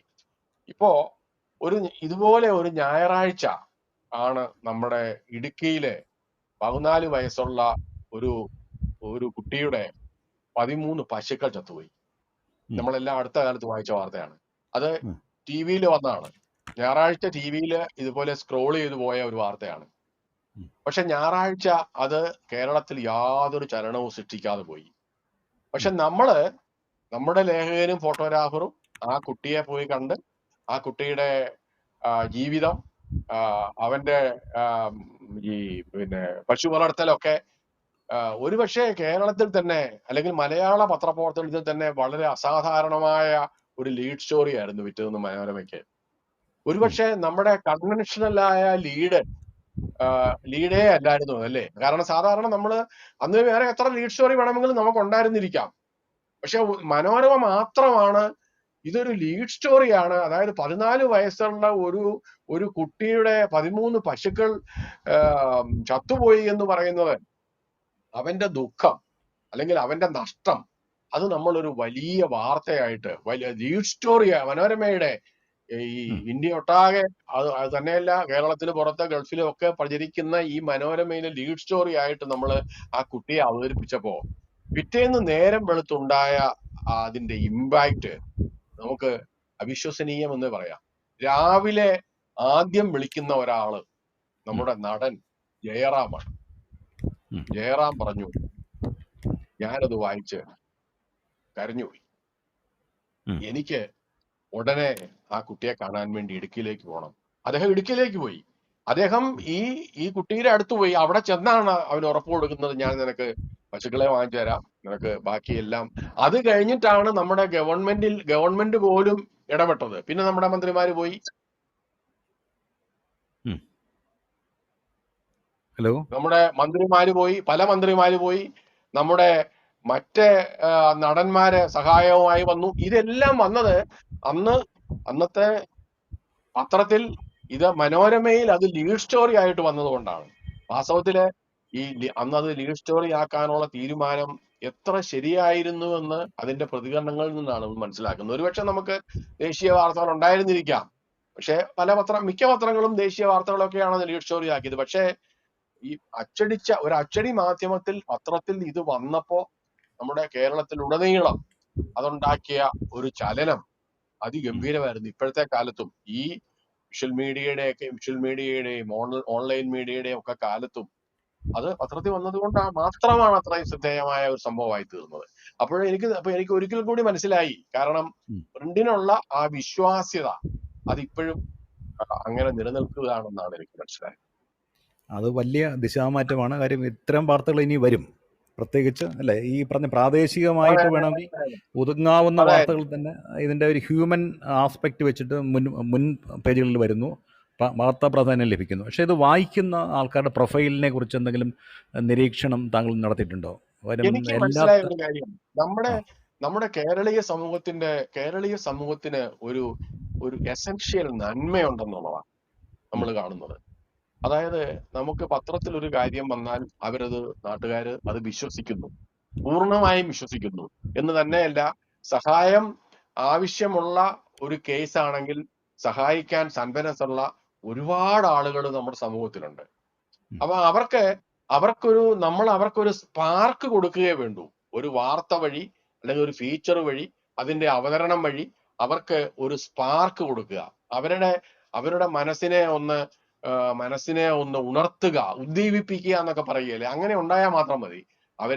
എത്രയേറെ ആളുകളാണ് ഇങ്ങനെ സഹായം കൊടുക്കാൻ സന്മനസ്സോടുകൂടി വരുന്നത്. അപ്പം ഈ മലയാളിയുടെ സന്മനസ്സിന്റെ കൂടി പാഠങ്ങൾ നമുക്ക് ഈ വാർത്തകളിൽ നിന്ന്, നമ്മുടെ വാർത്തകൾ കൈകാര്യം ചെയ്തതിൽ നിന്ന് എനിക്ക് മനസ്സിലായിട്ടുണ്ട്. എത്രത്തോളം സന്മനസ്സുള്ള ആളുകളാണ് നമുക്ക് ചുറ്റും ഉള്ളതെന്ന്. അതുകൊണ്ട് ആ സന്മനസ്സിന്റെ ഗുണഭോക്താക്കൾ നമ്മുടെ സമൂഹത്തിൽ ഒരുപാട് പേരുണ്ടെന്ന് നമുക്കെല്ലാം അറിയാം. അത് ഒരുപക്ഷെ ലോകത്ത് മറ്റുള്ളിടത്തൊക്കെ ഉണ്ടാകുന്നതിലേറെയാണെന്നാണ് എനിക്ക് മനസ്സിലാവുന്നത്. താങ്കളുടെ ഒരു അനുഭവത്തിന്റെ പശ്ചാത്തലത്തിൽ ഇപ്പോഴത്തെ നമ്മുടെ പത്രവായനക്കാർ, മനോരമയുടെ മാത്രമല്ല പൊതുവായി മാതൃഭൂമി ഉൾപ്പെടെയുള്ള ലീഡിംഗ് ഡെയിലീസിൻ്റെ വായനക്കാരുടെ സ്വഭാവം എന്താണ്? എൻ്റെ ഒരു വ്യക്തിപരമായ നിഗമനം ഇതാണ്. അത് പ്രായമുള്ള ആൾക്കാർ, ഒരു 60 വയസ്സിന് മേലുള്ള ആൾക്കാരാണ് ഭൂരിപക്ഷം പേരും. വായനക്കാരിൽ ഭൂരിപക്ഷം പേരും. ചെറുപ്പക്കാരുടെ എണ്ണം കുറഞ്ഞു വരുന്നു, വായനക്കാരിൽ ചെറുപ്പക്കാരുടെ എണ്ണം തീരെ കുറഞ്ഞു വരുന്നു. അങ്ങനെ ഒരു 2 നിഗമനങ്ങളുണ്ട്. ഇത് താങ്കളുടെ അഭിപ്രായം എന്താണ് അതിനെക്കുറിച്ച്? അതില് പുതിയ യുവതലമുറ പ്രിന്റ് വായിക്കുന്നത് വളരെ കുറഞ്ഞിട്ടുണ്ടെന്നുള്ളത് വളരെ ശരിയാണ്. നമുക്കറിയാം, നമ്മളിപ്പോ ഒരു കോളേജിൽ പോയിട്ട് കുട്ടികളോട് സംസാരിക്കാൻ സാഹചര്യം ഉണ്ടാകുമ്പോൾ നമ്മൾ അവരോട് ചോദിക്കുന്നു, വളരെ കറന്റ് ആയ ഒരു വിഷയത്തെ പറ്റി ചോദിക്കുന്നു, നിങ്ങൾ ഇതിനെപ്പറ്റി എന്താണ്? അപ്പം അതില് പല ആളുകളും അത് കേട്ടിട്ടേ ഇല്ല, അറിഞ്ഞിട്ടില്ല ആ വാർത്ത. അപ്പം അതിൽ നിന്ന് മനസ്സിലാവുന്നത് അവര് മൊബൈൽ ഫോണില് വാർത്ത വായിച്ച് തൃപ്തി അടയുന്ന ആളുകളാവാം. അപ്പോ അത് പ്രിന്റിന്റെ കാര്യത്തിൽ നല്ല ലക്ഷണമല്ല. കാരണം പത്രങ്ങള് നമ്മൾ പണ്ട് കണ്ടിരുന്നത് പോലെ 1ാം പേജ് മുതൽ അവസാന പേജ് വരെ വായിക്കുന്ന ഒരു തലമുറയെ ഇനിയിപ്പം നമുക്ക് കിട്ടുമെന്ന് സംശയമാണ്. പക്ഷേ അവർക്ക് പ്രയോജനമുള്ള കാര്യങ്ങളില്, ഇപ്പൊ ഉദാഹരണത്തിന് മനോരമയില് ഏതാനും വർഷങ്ങളായിട്ട് പഠിപ്പുര എന്നൊരു പേജ് ഉണ്ട്. അതായത് കുട്ടികൾക്ക് അവരുടെ പാഠഭാഗങ്ങളുമായി ബന്ധപ്പെടുത്തിയാണ് അതിലെ അവതരണം മുഴുവൻ. അപ്പൊ അത് അവർ സ്കൂളിൽ പഠിക്കുന്നതിനെ സപ്പോർട്ട് ചെയ്യുന്ന ഒരു പേജാണ്. അപ്പം അതിന്റെ ഒരു ഇമ്പാക്റ്റ്, കാരണം അതിൽ വരുന്ന ഒരു കാര്യം കുട്ടികള് മാത്രമല്ല, കുട്ടികളുടെ രക്ഷാകർത്താക്കളും വളരെ കൃത്യമായി പിന്തുടരുകയും അവരുടെ പരീക്ഷയെ അത് സഹായിക്കുന്നു എന്നുള്ളത് കൊണ്ടായിരിക്കും, അവരുടെ വിദ്യാഭ്യാസം സഹായിക്കുന്നു എന്നുള്ളത് കൊണ്ടാവും അവരതില് കൂടുതലായിട്ട് ശ്രദ്ധിക്കുന്നത്. അപ്പൊ അതിലൊരു ചെറിയ ഒരു പെശക് വന്നാൽ പോലും നമുക്ക് കിട്ടുന്ന ഫീഡ്ബാക്ക് നിന്ന് മനസ്സിലാവുന്നത് ഒരുപാട് ആളുകൾ ഇത് വായിക്കുന്നുണ്ട്, രക്ഷാകർത്താക്കള് കുട്ടികളെ കൊണ്ട് അത് വായിപ്പിക്കുന്നുണ്ട്. അപ്പം അങ്ങനെ കുട്ടികളുടെ ഒരു യൂട്ടിലിറ്റി പോയിന്റ് ഓഫ് വ്യൂവിൽ അവർ വായിച്ചു തുടങ്ങുന്ന കാര്യങ്ങൾ ഒരുപക്ഷെ ക്രമേണ പത്രവായനക്കാരാവാൻ അവരെ പ്രേരിപ്പിക്കുമായിരിക്കും. എന്നാലും പഴയ തലത്തിലേക്ക്, പഴയ ഒരു ഒരു ഒരു വ്യാപകമായ തോതിലുള്ള വായനയിലേക്ക് അവർ പോകുമെന്ന് പറയാൻ മേല. എന്നാലും അവരുടെ വിദ്യാഭ്യാസത്തെയും അവരുടെ പിൽക്കാല പ്രൊഫഷനെയും ഒക്കെ സഹായിക്കുകയും അതിന് പ്രചോദനമാകുകയും ചെയ്യുന്നതൊക്കെ അവർ വായിക്കുന്നുണ്ട്. ഇപ്പൊ നമ്മൾ നടത്തുന്ന ചില കരിയർ ഓറിയന്റഡ് ആയ പ്രോഗ്രാംസിലൊക്കെ വരുന്ന ആളുകളുടെ സാന്നിധ്യം, അവരുടെ രക്ഷാകർത്താക്കളുടെ സാന്നിധ്യം നിന്നൊക്കെ മനസ്സിലാവുന്നത് അങ്ങനെയാണ്. ഒരിക്കലും ഈ മനോരമ ഇപ്പൊ കുറച്ചു വർഷങ്ങളായിട്ട് വിദ്യാരംഭം നടത്തുന്നുണ്ട്. കേരളത്തിലെ ഒരു ദിനപത്രം വിദ്യാരംഭം നടത്തി തുടങ്ങിയത് മനോരമയാണ്. ഇതിപ്പോ നമ്മള് 20-ലേറെ വർഷങ്ങളായി നമ്മളത് നടത്തുന്നു. ഇപ്പൊ നമ്മൾ ഗൾഫ് രാജ്യങ്ങളിലൊക്കെ നടത്തുന്നുണ്ട്. ഇപ്പൊ ഗൾഫില് നമ്മള് ദുബായിൽ ഒരിക്കൽ നടത്തുമ്പോ നമ്മുടെ വിദ്യാഭ്യാസ രംഗത്തെ ഒരു നമുക്കൊക്കെ അറിയാവുന്ന നമ്മുടെ BS വാര്യർ സാറിനായിരുന്നു അവിടെ ഗുരു. അപ്പം വാര്യർ സാറിനെ കൊണ്ട് ഞങ്ങളുടെ ദുബായിൽ പോയി നമ്മുടെ ഇന്ത്യൻ കോൺസുലേറ്റിലായിരുന്നു നമ്മുടെ വിദ്യാരംഭം. അപ്പം വിദ്യാരംഭം കഴിഞ്ഞ് നമ്മളവിടെ രക്ഷാകർത്താക്കൾക്ക് വേണ്ടി നമ്മളൊരു കരിയർ ഗൈഡൻസ് സെഷൻ വെച്ചു. അപ്പൊ അതിലെ പാർട്ടിസിപ്പേഷൻ, ഭാഗഭാഗിത്വം അതിഭയങ്കരമായിരുന്നു. നമുക്ക് വാസ്തവത്തിൽ ആ ഹോളിൽ താങ്ങാൻ വയ്യാത്തത്ര ആളുണ്ടായിരുന്നു. അപ്പം നമ്മളൊരു സമയപരിധി വെച്ചിരുന്നെങ്കിലും സമയപരിധിയൊക്കെ കടന്നുപോയിട്ടും ചോദ്യങ്ങളുമായിട്ട് രക്ഷാകർത്താക്കൾ അവിടെ ഇരിക്കുകയാണ്, വാര്യർ സാറിനോടുള്ള ചോദ്യങ്ങൾ.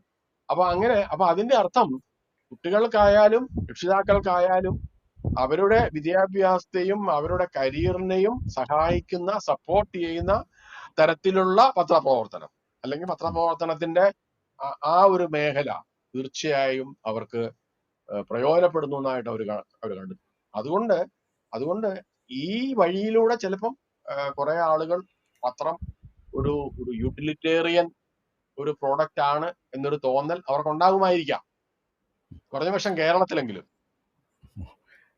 താങ്കൾ ഈ ഭാഷാ പോഷൻ ഇന്ത്യയുടെ ചുമതല വഹിക്കുന്നുണ്ടല്ലോ ഇപ്പോൾ.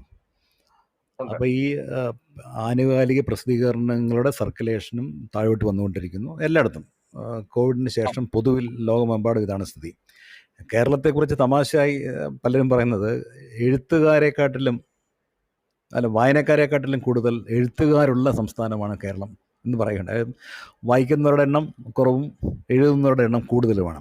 ഈ സാഹിത്യ പ്രസിദ്ധീകരണങ്ങളുടെ കേരളത്തിലെ അവസ്ഥ എന്താണ് ഇപ്പോൾ?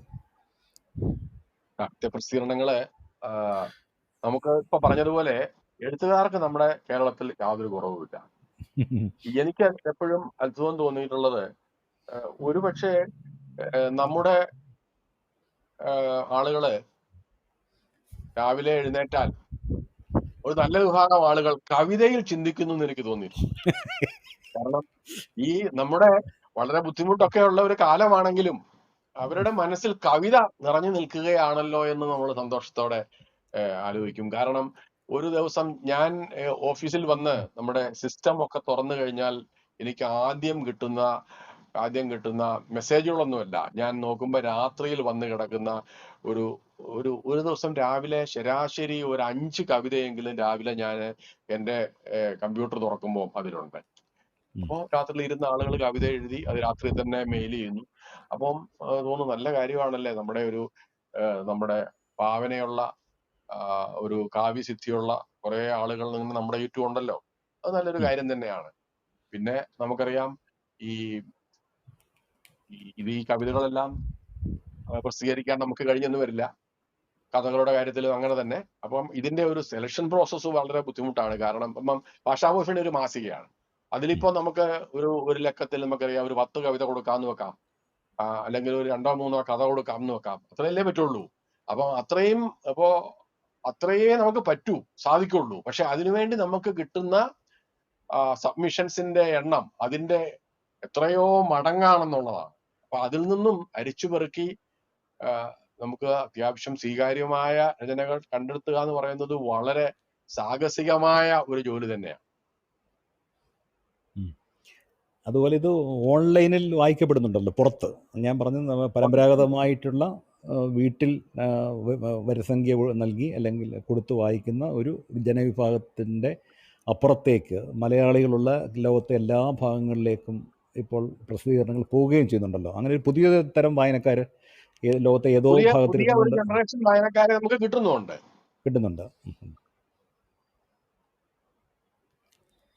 ഹേമ, ചോദ്യങ്ങൾ ചോദിക്കാം. പുതിയ വായനക്കാരെ പറ്റി പറഞ്ഞല്ലോ, അവരും പിന്നെ പഴയ വായനക്കാരുടെ സമൂഹം തമ്മിൽ വലിയ ഒരു ഗൾഫ് ഓഫ് ഡിഫറൻസ് തന്നെയുണ്ട്. അപ്പോ ഇവര് ചിന്തിക്കുന്ന രീതിയിൽ തന്നെ വലിയ മാറ്റങ്ങളുണ്ട്. അത് സാർ എങ്ങനെയാണ് അതിനെ കാണുന്നത്? അത് നമ്മുടെ ഈ വായനക്കാരുടെ ഈ ജനറേഷൻ ഗ്യാപ്പ് എന്ന് പറയുന്നത് വാസ്തവത്തിലുണ്ട്. ഇപ്പൊ നമുക്കറിയാം, പുതിയ കുട്ടികള്, യുവാക്കളൊക്കെ, ചെറുപ്പക്കാര് നന്നായിട്ട് വായിക്കുന്ന ആളുകളുണ്ട്. പക്ഷെ അതേസമയം നമ്മുടെ കുട്ടികള് ഈ നമ്മുടെ പഴയ തരത്തിലുള്ള പദപ്രയോഗങ്ങളും ഒക്കെ ചിലപ്പോ കുട്ടികൾക്ക് അവരെ എഴുത്തിൽ നിന്നും അകറ്റി കളയുന്നതായിട്ട് ചിലപ്പോൾ. ഉദാഹരണത്തിന്, കഴിഞ്ഞ ദിവസം ഒരു കുട്ടി പറയുകയായിരുന്നു, യാമാതാവ് എന്നൊരു പദം കണ്ടപ്പോ, എന്താണ് ഈ യാമാതാവ്? അപ്പോ സാധാരണഗതിയിൽ പല കുട്ടികൾക്കും തോന്നുന്ന സംശയമാണ്, മാതാവുമായിട്ട് എന്തോ ബന്ധമുള്ള ഒന്നോ ആണ് ജാമാതാവ് എന്ന് തോന്നാം. അപ്പോ അതിന് രണ്ട് വശങ്ങളുണ്ട്. ഒന്ന്, ഈ പഴയ വാക്കുകൾ പലതും അവരുടെ ദൈനംദിന ജീവിതത്തിൽ ആവശ്യമില്ല. അത്തരം വാക്കുകൾ ഒഴിവാക്കേണ്ടതല്ലേ എന്നൊരു ചോദ്യമുണ്ട് പുതിയ എഴുത്തുകാരൊക്കെ എഴുതുമ്പോ. പക്ഷെ അതിന്റെ മറുവശം, ഇത്തരം പഴയ വാക്കുകൾ അല്ലെങ്കിൽ അതിന്റെ ഒരു ആ പാരമ്പര്യം, പഴയ വാക്കുകളൊക്കെ പഠിച്ചു വെക്കുന്ന ഒരു പാരമ്പര്യം പുതിയ വായനക്കാർക്ക് ഉണ്ടാവേണ്ടതല്ലേ എന്നും ചോദിക്കാം. അത് ഒരു പരസ്പര പൂരകമായ ഒരു ശ്രമമാണ് അതിന് വേണ്ടത്. അതായത് നമ്മൾ പഴയത് കുറച്ച് വായിക്കണം, പഴയ വാക്കുകൾക്ക് അർത്ഥങ്ങളൊക്കെ ഉണ്ടെന്ന് മനസ്സിലാക്കണം. അതുപോലെ പുതിയ എഴുത്തുകാർ ഓർക്കേണ്ട കാര്യങ്ങള്, അവര് സ്കൂളിൽ പഠിക്കുമ്പോൾ പഠിച്ച വാക്കുകളൊക്കെ വെച്ച് എഴുതിയാൽ ഒരു പക്ഷേ പുതിയ തലമുറ വായിച്ചെന്ന് വരില്ല എന്നുള്ള ബോധം അവർക്കും വേണം. അപ്പൊ രണ്ടു തരത്തിലുമുള്ള ഒരു ഗിവ് ആൻഡ് ടേക്ക് ഉണ്ടെങ്കിൽ ഈ പ്രശ്നം പരിഹരിക്കാമെന്ന് തോന്നുന്നു. അതെ, ഇംഗ്ലീഷില് ഭാഷയില് മറ്റു ഭാഷകളിൽ നിന്ന് ബോറോ ചെയ്ത വാക്കുകളൊക്കെ അവർ ഉപേക്ഷിക്കുന്നു. അപ്പൊ മലയാളത്തിലാണെങ്കിലും മറ്റു ഭാഷകളിൽ നിന്ന്, ഇപ്പോൾ പ്രധാനമായിട്ട് സംസ്കൃതം, ആ പദങ്ങൾ ഒഴിവാക്കുമ്പോൾ പകരം നമുക്ക് ഉപയോഗിക്കാൻ വാക്കുകൾ കിട്ടാത്തൊരു പ്രശ്നം. ഇപ്പോ പുതിയ എഴുത്തുകാര്, പ്രത്യേകിച്ചും നമ്മുടെ ഓൺലൈനിലൊക്കെ എഴുതുന്ന ആളുകളൊക്കെ ഉണ്ട്. പിന്നെ അവരൊക്കെ തന്നെ പ്രിന്റിലേക്ക് വരുന്നുണ്ട് കുറച്ചാളുകള്. അപ്പൊ അവരെല്ലാവരും ഒരു പക്ഷേ വാസ്തവത്തിൽ ഒരു യൂണിവേഴ്സൽ സിറ്റിസൺസ് ആണ്. അവർക്ക് മലയാളം മാത്രമായിട്ട് ഉള്ള ഒരു ഭാഷയല്ല, ഇംഗ്ലീഷ് അതിലുണ്ടാവും, അല്ലെങ്കിൽ വേറെ എവിടുന്നെങ്കിലും ഒക്കെ ഈ ടെക്നോളജിയിൽ നിന്ന് അവർ സ്വീകരിക്കുന്ന പദങ്ങൾ ഉണ്ടാവും. അതൊക്കെ ധാരാളമായി കടന്നു വരും. പക്ഷെ കുറച്ച് കഴിയുമ്പോൾ ഇതെല്ലാം ചേർന്ന ഒരു സങ്കര ഭാഷയായിരിക്കും നമ്മുടെ സാഹിത്യഭാഷ, അല്ലെങ്കിൽ നമ്മുടെ കാവ്യഭാഷ എന്ന് പറയാം. അല്ലെങ്കിൽ കാവ്യഭാഷ എന്നും സാഹിത്യഭാഷ എന്നും പറയുന്ന ഒന്നുണ്ടോ എന്നൊരു വിഷയം വളരെ കാലമായി ചർച്ച ചെയ്യപ്പെടുന്നുണ്ട്. അങ്ങനെ നമ്മുടെ ദൈനംദിന ജീവിതത്തിന്റെ ഭാഷ തന്നെയല്ലേ സാഹിത്യത്തിന്റെയും നമ്മുടെ സാഹിത്യ വ്യവഹാരങ്ങളുടെയും ഒക്കെ ഭാഷ അത് തന്നെ ആവണ്ടേ എന്നൊരു ചോദ്യമുണ്ട്. ടെക്നോളജിയിൽ മാറ്റം വന്ന കാലത്ത് സ്വാഭാവികമായും ടെക്നോളജി അതിലേക്ക് കടന്നു വരും. അത് നമ്മുടെ സമീപനത്തിൽ വരുന്നത് പോലെയുള്ള ആ മാറ്റം ഭാഷാപ്രയോഗത്തിലും വരും. വായന കൂട്ടിയിട്ടുണ്ടോ? ഒരുപാട് ലിറ്റററി ഫെസ്റ്റിവലുകളൊക്കെ നടക്കുന്നുണ്ടല്ലോ ഇപ്പൊ കേരളത്തിൽ തന്നെ. അതിൽ പങ്കെടുക്കുന്നത് ഒരു വലിയ ഒരു സാന്നിധ്യം അറിയിക്കുക എന്നുള്ളത് തന്നെ ഒരു നിർബന്ധമായിട്ട് വിചാരിക്കുന്നവരുണ്ട്. അത്രയധികം വായിക്കപ്പെടുന്നുണ്ടോ പുസ്തകങ്ങളൊക്കെ? എനിക്ക് തോന്നിയിട്ടുള്ളത് ഈ മാസികകളൊക്കെ വായിക്കുന്നവരുടെ എണ്ണം കുറഞ്ഞിട്ടുണ്ടാവാം. പക്ഷെ പുസ്തകം വായിക്കുന്നവരുടെ എണ്ണം കുറയുന്നില്ല, അല്ലെങ്കിൽ കൂടുക തന്നെയാണ്. നമ്മള് ഡൽഹി എയർപോർട്ടിൽ ഇങ്ങനെ നമ്മള് ആ എയർപോർട്ടിൽ കൂടെ കടന്നു പോകുമ്പോ അവിടുത്തെ ബുക്ക് സ്റ്റാളിൽ നമ്മൾ നോക്കുവാണെങ്കിൽ എത്ര ആളുകളാണ് അവിടെ നിന്ന് പുസ്തകം വാങ്ങുന്നത്. അപ്പം ഈ പുസ്തകം വാങ്ങുന്ന ആളുകളെ കാണുന്നത് പുസ്തകം വാങ്ങാനുള്ള ഒരു പ്രലോഭനമായിട്ട് എനിക്ക് അനുഭവപ്പെട്ടിട്ടുണ്ട്. നമ്മൾ അവിടെ കടന്നു പോകുമ്പോൾ നമ്മൾ ആ ബുക്ക് സ്റ്റാളിൽ നോക്കുന്നു. അവിടെ നോക്കുമ്പം ഒരു പക്ഷേ നമ്മൾ നേരത്തെ എവിടെയോ വായിച്ചു കേട്ട ഒരു ഓതറായിരിക്കും അത് പോന്നിട്ടുണ്ട് ഒരു പുസ്തകം. അപ്പൊ നമ്മളത് വാങ്ങുന്നു. അപ്പൊ നമ്മള് ഒരുപക്ഷെ ഈ വായനക്കാരുടെ ഒരു സമൂഹം നമുക്ക് ചുറ്റും ഉണ്ടെന്നുള്ള ഒരു തോന്നൽ തന്നെ വലിയൊരു പ്രലോഭനമാണ്.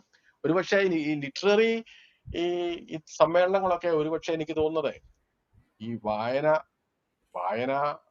വായനയുടെ ഒരു പ്രലോഭനം നമ്മുടെ ചുറ്റും ഉണ്ട് എന്ന് തോന്നാനെങ്കിലും സഹായിക്കും. അങ്ങനെ കുറച്ചുപേര് ഇപ്പം നമ്മൾ മനസ്സിലാക്കുന്നത് ഈ ബുക്ക് ഫെയറുകളിലൊക്കെ ചിലയിടത്ത് നല്ല കാര്യമായ സെയിൽസ് ഇപ്പോഴും നടക്കുന്നുണ്ട്. അപ്പൊ അതിന്റെ അർത്ഥം കുറെ ആളുകളെങ്കിലും ഈ പുസ്തകം പണം കൊടുത്ത് വാങ്ങി വായിക്കുന്നുണ്ടല്ലോ. ഇപ്പോഴും പണ്ടൊക്കെ നമ്മൾ ആദ്യകാലത്തൊക്കെ ഡൽഹിയിലൊക്കെ പോകുമ്പോൾ നമുക്കതൊരു വലിയ പുതുമയായിരുന്നു. കൊണർ പ്ലേസിലൊക്കെ പഴയ പുസ്തകങ്ങളൊക്കെ വിൽക്കാൻ വെച്ചിട്ടുണ്ടാവും. ഞാനൊക്കെ വളരെ വല്ല ക്ലാസിക്സ് ഒക്കെ വാങ്ങാൻ ആദ്യ സൗകര്യം ഉണ്ടായത് അങ്ങനെയാണ്. കാരണം നമ്മളിപ്പം നല്ല വിലയുള്ള പുസ്തകങ്ങളാണല്ലോ, പക്ഷെ അതിൽ നടക്കുമ്പോ ഈവനിങ്സിൽ അവിടെ പുസ്തകങ്ങൾ ഇങ്ങനെ വിൽക്കുന്നുണ്ടാവും. വളരെ നിസ്സാര വിലയ്ക്ക് നമുക്ക് കിട്ടും. ഒരുപക്ഷെ നമ്മൾ പ്രതീക്ഷിക്കാത്ത 500 രൂപ വിലയുള്ള പുസ്തകം നമുക്ക് 100 രൂപയ്ക്ക് 70 രൂപയ്ക്ക് കിട്ടുകയാണ്. അപ്പം അങ്ങനെ ആ പുസ്തകങ്ങൾക്കൊന്നും യാതൊരു കേടും ഉണ്ടാവില്ല. പക്ഷെ നമ്മള് അപ്പം അത്തരം അങ്ങനെ നമ്മള് അത് ഈ അത്തരം പുസ്തകങ്ങൾ ആ പുസ്തകങ്ങളുടെ ഡിസ്പ്ലേയും വിൽപ്പനയും നമ്മളെ പ്രലോഭിപ്പിച്ചതുപോലെ തന്നെ ബുക്ക് ഫെയറുകളിലൊക്കെ പോകുമ്പോൾ നമ്മള് ചിലപ്പോ നമ്മള് പ്രലോഭിപ്പിക്കപ്പെടുന്നു. ഇപ്പൊ ഉദാഹരണത്തിന് ഞാൻ ഒരിക്കല് ദുബായിൽ പോയപ്പോ അവിടെ ആരോ പറഞ്ഞു അവിടെ വലിയ ബുക്ക് ഫെയർ നടക്കുന്നുണ്ട്. അപ്പൊ ഞാൻ അവിടെ പോയപ്പം പൗലോ കൊയ്ലോയുടെ കുറെ പുസ്തകങ്ങൾ ഒരു വലിയ ഒരു പെട്ടിക്കകത്തൊക്കെ ആക്കി. അപ്പൊ ഞാൻ നോക്കിയപ്പോൾ വളരെ അവിശ്വസനീയമായ വിലയിലാണ് അത് വിൽക്കുന്നത്. അപ്പൊ അതിൽ 1-2 പുസ്തകങ്ങൾ എന്റെ കയ്യിലുണ്ട്. അത് ഒറ്റ പുസ്തകമായിട്ട് ഞാൻ വാങ്ങിച്ച എന്റെ കയ്യിലുണ്ട്. പക്ഷെ അത് നഷ്ടമാണ് അങ്ങനെ നോക്കിയാൽ. പക്ഷെ നോക്കുമ്പോ ഇത്രയും 10 പുസ്തകമായിട്ടുണ്ട്. 10 പുസ്തകം ഒന്നിച്ച് അത് വാങ്ങിയാൽ അത് നിസ്സാര വിലയ്ക്ക്. അപ്പം നമ്മള് ഈ പുസ്തകം കൊണ്ടുവരിക എന്ന് പറയുന്നത് ഫ്ലൈറ്റിൽ വെയിറ്റ് ഉണ്ടെങ്കിൽ പോലും നമുക്ക് അതിനോടുള്ള ഒരു ആഗ്രഹം കൊണ്ട് നമ്മൾ ആ പുസ്തകം വാങ്ങുകയാണ്. അപ്പൊ അങ്ങനെ വാങ്ങി വായിക്കുന്ന ആളുകൾ ഇപ്പോഴും ഉണ്ട് എന്നാണ് ഞാൻ മനസ്സിലാക്കുന്നത്. നിരൂപണ സാഹിത്യത്തിന്റെ അവസ്ഥ, നിരൂപണ വാസ്തവത്തിൽ മലയാള സാഹിത്യത്തിലെ ഒരു ഡൗൺഫോൾ വന്ന ഒരു മേഖല നിരൂപണം. കാരണം നമുക്കറിയാം, നമുക്ക് വളരെ റെസ്പെക്ട് ചെയ്യപ്പെടുന്ന നിരൂപകര് നമുക്ക് ഉണ്ടായിരുന്നു. അവരിൽ ചിലരൊക്കെ ഇപ്പോഴും ആ രംഗത്തുണ്ടെങ്കിലും നമ്മുടെ പുതിയ തലമുറയിൽ നിന്ന് നമുക്ക് വളരെ വളരെ ക്രിട്ടിക്കൽ സെൻസോടുകൂടി അല്ലെങ്കിൽ ഈ മറ്റ് ഭാഷകളിലും അല്ലെങ്കിൽ മറ്റു തരത്തില് ഉണ്ടായ പുസ്തകങ്ങളുമായിട്ടൊക്കെ താരതമ്യപ്പെടുത്തി ഇപ്പോ ഈ വിലയിരുത്തപ്പെടുന്ന പുസ്തകത്തിന്റെ മൂല്യം നിർണ്ണയിക്കുന്ന തരത്തിലുള്ള ഒരു കമ്പാരിറ്റീവ് പഠനത്തിനുള്ള സ്ട്രെങ്തുള്ള ആളുകള് പുതിയ നിരൂപകരില് കുറഞ്ഞു വരുന്നു എന്നാണ് എനിക്ക് തോന്നുന്നത്. കാരണം പലപ്പോഴും ഈ പുസ്തകത്തെ പറ്റിയുള്ള ഒരു ആസ്വാദനം മാത്രമായി നിരൂപണം ചുരുങ്ങി പോകുന്നുണ്ട്. ഇപ്പോ റിവ്യൂ ബോംബിംഗ് എന്നുള്ളൊരു ഇതിനെ പറ്റിയിട്ട് ഇപ്പോ ഹൈക്കോടതി വളരെ, അതുപോലെ തന്നെ ഈ പുതിയ ഇത് ആയിട്ട് വരുന്ന ചെറുപ്പക്കാർ ഒരിക്കലും ഇതിൽ താല്പര്യം കാണിക്കുന്നില്ല. വായിക്കുന്നുണ്ട് അവര്, പക്ഷെ ആ വായിച്ചത് എന്താണ് എന്നുള്ളത് പങ്കുവെക്കാനായിട്ട് അവര് ശ്രമിക്കുന്നുണ്ടോ എന്ന് സംശയം. അതിന് ഉപയോഗിക്കുന്ന ഭാഷാ തലം തന്നെ അവർക്ക് അത്ര പരിചിതമല്ലാത്തതുപോലെ തോന്നുന്നുണ്ട് പലപ്പോഴും. ശ്രമിക്കുന്നുണ്ടെങ്കിൽ തന്നെ അവരൊരു പുസ്തകം വായിച്ചു കഴിഞ്ഞാൽ അവരെ സോഷ്യൽ മീഡിയയില് അവരുടെ ഒരു 1 സെന്റൻസ് കമന്റ് ഇട്ടതോടുകൂടി അവസാനിച്ചു പോകുന്നു. അതേ ഉള്ളൂ. അതിനപ്പുറത്തേക്ക് പിന്നെ നമ്മുടെ ഒരു ലൈക്ക് കൊണ്ട് മാത്രം അവരുടെ നിരൂപണം അവസാനിച്ചു പോകുന്നുണ്ടാകും. അങ്ങനെയുണ്ട്. അത് അല്ലാതെ അതൊരു വളരെ ക്ഷമയോടുകൂടി അതിന്റെ ഒരു ക്രിട്ടിക്കലായ ഒരു പഠനം നടത്താനൊക്കെ ബുദ്ധിമുട്ടുന്ന തയ്യാറാവുന്ന ആളുകൾ കുറവാണ്. മുമ്പ് ഈ വാരാന്ത്യ പതിപ്പിലൊക്കെ നമ്മൾ ധാരാളം നല്ല കഥകളൊക്കെ വായിക്കാറുണ്ട്. മനോരമയുടെ പ്രത്യേകിച്ചും മിക്കവാറും ഒരു നോവൽ ഉണ്ടാവും, അല്ലെങ്കിൽ ഒരു നല്ല തെരഞ്ഞെടുത്ത ഒരു ചെറുകഥ ഉണ്ടാവും. പക്ഷെ ഇപ്പോ അത്തരം ഒരു വായനയ്ക്കുള്ള അവസരങ്ങൾ വളരെ കുറഞ്ഞു വരുന്നു. അതെല്ലാം വീക്കിലികളിലേക്കും ഒക്കെ ഒതുങ്ങിപ്പോകുന്നു. അത് ശരിയാണെന്ന് തോന്നുന്നു. അതായത് നമ്മുടെ മലയാള പത്രങ്ങളിലെ ഈ വാരാന്ത പതിപ്പുകളിലൊക്കെ സാഹിത്യത്തിന്റെ പ്രസൻസ് വളരെ കുറഞ്ഞിട്ടുണ്ട്. ഇപ്പൊ കൂടുതലും എനിക്ക് തോന്നുന്നു നമ്മുടെ അനുഭവത്തിൽ തോന്നുന്നത് ഈ ജീവിതഗന്ധിയായ ഫീച്ചറുകളാണ് വായനക്കാര് കൂടുതൽ ഇഷ്ടപ്പെടുന്നത്. ഇപ്പൊ ഒരു സക്സസ് സ്റ്റോറി, ആ സക്സസ് സ്റ്റോറി വായിച്ചാല് അത് ആളുകൾ, കുട്ടികൾക്ക്, ചെറുപ്പക്കാർക്ക് അല്ലെങ്കിൽ അത്തരം ആളുകൾക്കൊക്കെ ഒരു ഒരു ഒരു പ്രചോദനം നൽകുന്നു. അല്ലെങ്കിൽ ഇപ്പൊ നമ്മൾ അതിനകത്ത് ഒരു സൺഡേ സപ്ലിമെന്റിലൊക്കെ വരുന്ന ഒരു ഒരു ദുഃഖകഥ വായിച്ചാൽ അവർക്ക് ഒരുപാട് സഹായങ്ങൾ കിട്ടുന്നു. അങ്ങനെയൊക്കെയുള്ള ആ ആംഗിളിൽ നോക്കുമ്പോൾ പഴയ മാതിരിയുള്ള ഒരു സാഹിത്യത്തിന്റെ രീതിയിലുള്ള അപ്രോച്ച് അല്ല അതിലിപ്പോ വരുന്നത്. രാഷ്ട്രീയമായ വാർത്തകൾക്ക് കൂടുതൽ ഒരു പ്രാമുഖ്യം കൊടുക്കുന്ന ഒരു രീതി ഇപ്പൊ ആധുനികമായിട്ടുള്ള ഒരു പത്രങ്ങളിൽ കാണുന്നുണ്ട്. പത്രങ്ങൾ മാത്രമല്ല, മിക്കവാറും ചാനലുകളും. അപ്പൊ അത് എത്രമാത്രം ആളുകള് സ്വീകരിക്കുന്നുണ്ട്, അല്ലെങ്കിൽ വായിക്കപ്പെടുന്നുണ്ട് ഇത്തരം വാർത്തകൾ? ഇപ്പൊ ഒന്നാം പേജിലൊക്കെ വളരെ രാഷ്ട്രീയ കലുഷിതമായിട്ടുള്ള വാർത്തകൾ വരുമ്പോ അതില് വിവാദങ്ങളൊക്കെ ഇല്ലെങ്കിൽ അത് വായിക്കപ്പെടുന്നുണ്ടോ? അങ്ങനെ ഒരു റിസർച്ച്? പക്ഷെ ഇപ്പൊ ഈ പൊളിറ്റിക്കൽ സ്റ്റോറീസ് ആണ് നമ്മുടെ പത്രങ്ങളിൽ കൂടുതലും, അത് ശരിയാണ്. പക്ഷേ എന്റെ അനുഭവത്തില് ഈ ഹ്യൂമൻ ഇൻട്രസ്റ്റ് സ്റ്റോറീസ് അതിന് കിട്ടുന്ന ഒരു ഇമ്പാക്റ്റ് ഇപ്പോഴും വളരെ ഗംഭീരമാണ്. ഇപ്പൊ കഴിഞ്ഞ ദിവസം നമ്മളെല്ലാവരും വായിച്ചതാണ് നമ്മുടെ ഒരു ഓട്ടോറിക്ഷക്കാരന്റെ ഒരു കഥ. അത് പോലീസ് അത് ഇൻഷുറൻസ് ഇല്ല എന്നും പറഞ്ഞ് പിടിച്ചെടുത്ത ഈ ഓട്ടോറിക്ഷ അദ്ദേഹം ഇൻഷുറൻസ് ഒക്കെ അടച്ച് രേഖകളും ഒക്കെ ആയിട്ട് ചെല്ലുമ്പോഴത്തേക്കും പോലീസ് നശിപ്പിക്കുന്നു. ഓട്ടോറിക്ഷ നശിപ്പിച്ചു കളയാൻ അവർക്ക് യാതൊരു അധികാരവും ഇല്ല, അവകാശവും ഇല്ല. അപ്പോ അത് നമ്മളത് ഒരു പേജ് വൺ സ്റ്റോറിയായി പിറ്റേന്ന് എത്രയോ ആളുകളാണ് അദ്ദേഹത്തിന് ഓട്ടോറിക്ഷ വാങ്ങിച്ചു കൊടുക്കാൻ തയ്യാറായത്. അപ്പൊ അതിന്റെ അർത്ഥം ഈ ഹ്യൂമൻ ഇൻട്രസ്റ്റ് സ്റ്റോറീസിന് ഇപ്പോഴും നമ്മുടെ സൊസൈറ്റിയില്, നമ്മുടെ വായനാ സമൂഹത്തില് വലിയ ഒരു സ്ഥാനമുണ്ട്. അപ്പം എന്ന് തന്നെയല്ല, നമ്മൾ അവതരിപ്പിച്ചിട്ടുള്ള ഇത്തരം സോഫ്റ്റ് സ്റ്റോറീസിന് എല്ലാം ഗംഭീരമായ ഇമ്പാക്റ്റ് ഉണ്ടായിട്ടുണ്ട്. നമ്മൾ മുമ്പേ പറഞ്ഞ പശുവിനെ വളർത്തിയ കുട്ടിയുടെ കഥ മുതൽ ഈ ഓട്ടോറിക്ഷ ഡ്രൈവറുടെ കഥ വരെ ഉള്ള അനുഭവങ്ങൾ നമുക്ക് പറയാനുണ്ടാവും. കാരണം ഇപ്പോഴും നമ്മുടെ ആളുകള് ഈ സോഫ്റ്റ് സ്റ്റോറീസ് എന്ന് പറയുന്ന, അല്ലെ ഹ്യൂമൻ ഇൻട്രസ്റ്റ് സ്റ്റോറീസ് എന്ന് പറയുന്ന വാർത്തകൾ വായിക്കാൻ ഏറെ താല്പര്യപ്പെടുകയും അതിനൊക്കെ ഇമീഡിയറ്റ് ആയിട്ട് തന്നെ ഫലങ്ങൾ ഉണ്ടാവുകയും ചെയ്യുന്നതായിട്ടുള്ളത്. നമ്മൾ സാധാരണ ഇപ്പൊ വാർത്തയുടെ ഒരു ബ്രേക്കിംഗ് ഇപ്പൊ വരുന്നത് ഓൺലൈനിലാണ് മിക്കവാറും വാർത്തകൾ. അത് കഴിഞ്ഞ് അടുത്ത ദിവസമാണ് നമുക്ക് പത്രങ്ങൾ കിട്ടുന്നത്. അപ്പൊ നമ്മൾ കൂടുതലായിട്ട് പ്രതീക്ഷിക്കുക അനലിറ്റിക്കൽ ആയിട്ടുള്ള സ്റ്റോറീസ് ഒക്കെയാണ്, അല്ലെങ്കിൽ ഇന്റർപ്രിറ്റേറ്റീവ് ആയിട്ടുള്ള സ്റ്റോറീസ്. പക്ഷെ അത് അധികം കാണുന്നില്ല പുതിയ കാലത്ത്. അത് എന്തുകൊണ്ടാണ് സർ? അത് വാസ്തവത്തില് അത് തന്നെ ഇപ്പൊ പത്രങ്ങള് ലക്ഷ്യമാക്കുന്ന അതാണ്. ഇപ്പം നമ്മളൊക്കെ ഇപ്പം എല്ലാവരും ഇപ്പൊ ശ്രദ്ധിക്കുന്നുണ്ടാവും നമ്മുടെ പത്രങ്ങളുടെ തലക്കെട്ടുകളിൽ വന്ന ഒരു മാറ്റം. പത്രങ്ങളുടെ തലക്കെട്ടുകളില് ഇപ്പം ഈ ബ്രേക്കിംഗ് സ്റ്റോറീസിന് കൊടുക്കുന്ന ഹെഡ്ലൈൻസ് ഒന്നും പത്രങ്ങൾക്ക് ഇപ്പം എത്രയേറെ ആവശ്യമില്ല. കാരണം തലേന്ന് രാത്രി വരെ ഓൺലൈനിലോ ടിവിയിലോ ഒക്കെ നമ്മൾ കണ്ടും വായിച്ചും കഴിഞ്ഞ സ്റ്റോറീസ് പിറ്റേന്ന് പത്രത്തിൽ വരുമ്പോൾ തീർച്ചയായിട്ടും അത്തരത്തിലുള്ള ഒരു ഹെഡ്ലൈൻ കൊണ്ട് യാതൊരു അർത്ഥമില്ല. അപ്പോൾ നമ്മൾ അടുത്ത കാലത്തായിട്ട് മലയാള പത്രപ്രവർത്തനത്തിലും വന്ന വലിയൊരു മാറ്റം ഈ മൂല്യവർദ്ധിത തലക്കെട്ടുകൾ, വാല്യൂ ആഡഡ് ഹെഡ്ലൈൻസ് എന്ന് പറയാവുന്ന ഹെഡ്ലൈൻസ് ധാരാളമായി വരുന്നു. അപ്പൊ നമുക്ക് തലക്കെട്ടുകൾ അപ്പൊ വാസ്തവത്തില് ഇപ്പം ഇന്നലെ ഇപ്പോ സുപ്രീം കോടതി ഇന്നലെ ഒരു വിധി പ്രസ്താവിച്ചു കഴിഞ്ഞു. ആ വിധി ഒരുപക്ഷെ നമ്മുടെ തലക്കെട്ട് അതായിരിക്കില്ല. നമ്മുടെ തലക്കെട്ട് ആ വിധിയുടെ ഇമ്പാക്റ്റ് സൂചിപ്പിക്കുന്ന ഒരു തലക്കെട്ടായിരിക്കും. അപ്പം പ്രത്യേകിച്ചും അത് എനിക്ക് തോന്നുന്നു സ്പോർട്സിലൊക്കെ അത് വളരെ വളരെ വളരെ മുമ്പോട്ട് പോയിട്ടുണ്ട്. ഇപ്പൊ നമുക്കറിയാം, ഇന്നലെ രാത്രി 11 മണി വരെ 12 മണി വരെ ക്രിക്കറ്റ് കളി കണ്ടിട്ട് ഉറങ്ങാൻ പോയ ആളുകൾ രാവിലെ എന്തിനാ വാർത്ത വായിക്കുന്നത്? പിന്നെ വാർത്ത വായിക്കുന്നത് ആ ലേഖകന്റെ എഴുത്തിന്റെ ഒരു ഭംഗി, അതിനകത്തെ ഒരു ഇന്റർപ്രിട്ടേഷൻ, പിന്നെ ആ തലക്കെട്ടിൽ വരുത്തിയ ആ ഒരു മൂല്യവർദ്ധന.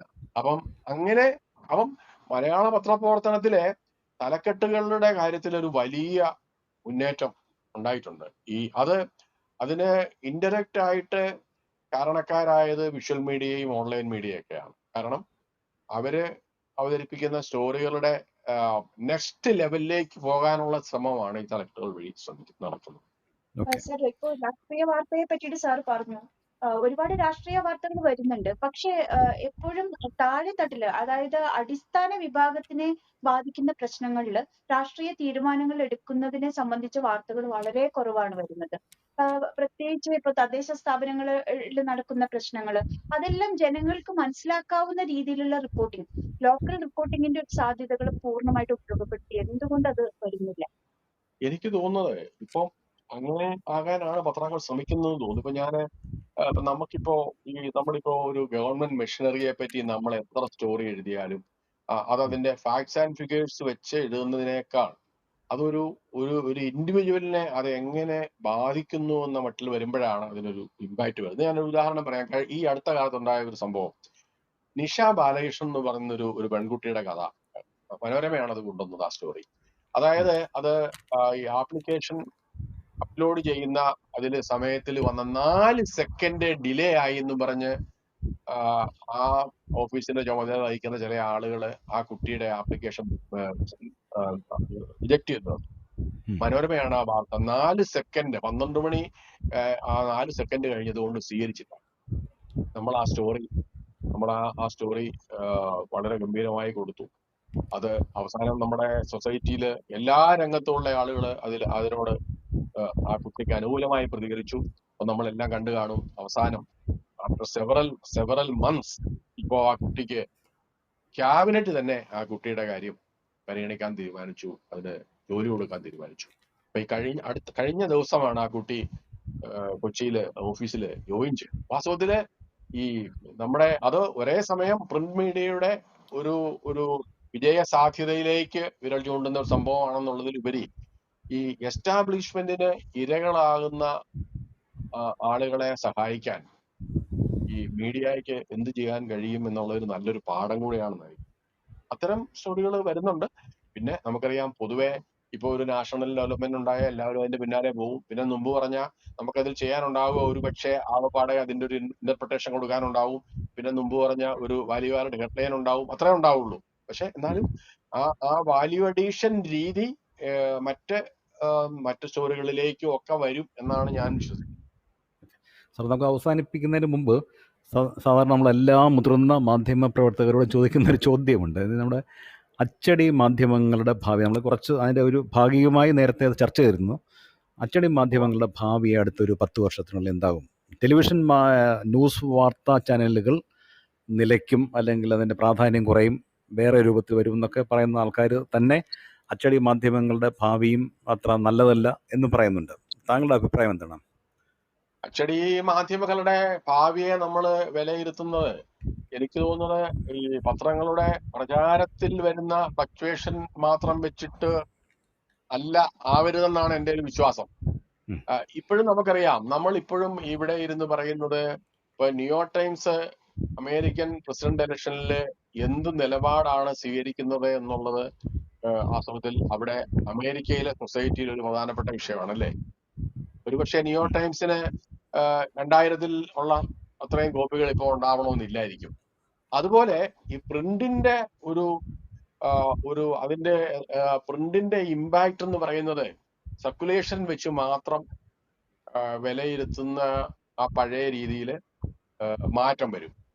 കാരണം പ്രിന്റ് ഇപ്പോഴും നമുക്കറിയാം, ഒരു പത്രം നമുക്കറിയാമല്ലോ, നമ്മുടെ ABC-യിലൊക്കെ അവർ കണക്ക് കൂട്ടുന്നത്, ഓഡിറ്റ് ബ്യൂറോ സർക്കുലേഷൻസ്, അവര് കണക്ക് കൂട്ടുന്നത് ഒരു പത്രം എത്ര പേര് വായിക്കുന്നു നമുക്കൊരു കണക്കുണ്ട് എന്ന് പറയുന്നത് പോലെ നമ്മൾ ഒരു പത്രം അത് വായിക്കുന്ന ആളുകളുടെ എണ്ണത്തിൽ ഒരുപക്ഷെ കുറവ് വന്നാലും അതുകൊണ്ട് ആ പത്രം സൃഷ്ടിക്കുന്ന ഇമ്പാക്റ്റ് എനിക്ക് തോന്നുന്നത് കുറെ വർഷങ്ങൾ കൂടെ ഏതായാലും തുടരും. ഇപ്പൊ നമുക്കറിയാമല്ലോ, TV-യിൽ ഒരു വാർത്ത വന്നതിന്റെ പേരില് നമുക്കൊരു ഇമ്പാക്റ്റ് എത്രത്തോളം ഉണ്ടായി, അല്ലെ ഓൺലൈനിലെ ഒരു വാർത്ത വായിച്ചിട്ട് അതിന് എത്രത്തോളം ഇമ്പാക്റ്റ് ഉണ്ടായി എന്ന് ആരും ചർച്ച ചെയ്യുന്നില്ല.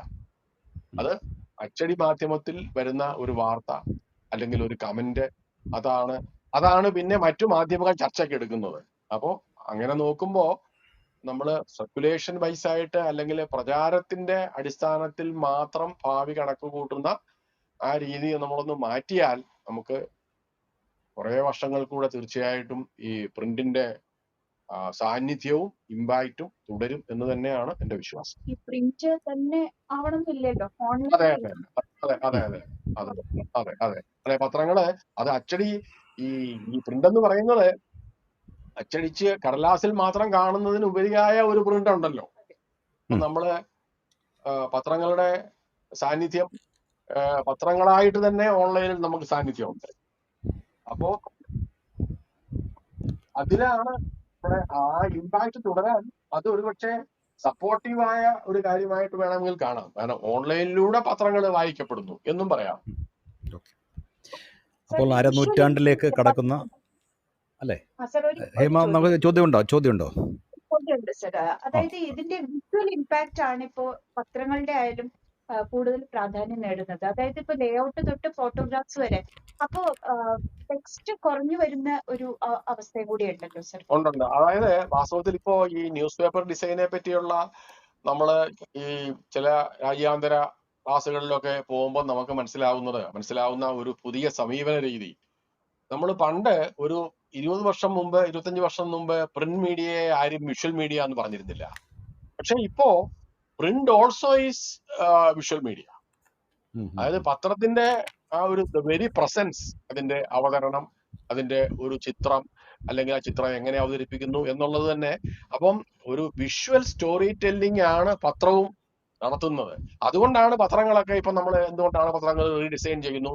പത്രങ്ങൾക്ക് അവര് പറയുന്ന രീതി, പറയുന്ന കാര്യം മാത്രമല്ല, പറയുന്ന രീതിയും വളരെ റെലവെന്റ് ആയിത്തീരുന്നു. അതുകൊണ്ടാണ് പത്രവും ഒരു ദൃശ്യമാധ്യമമാണ് എന്ന് പറയുന്ന തരത്തിലേക്ക് കാര്യങ്ങൾ വന്നു.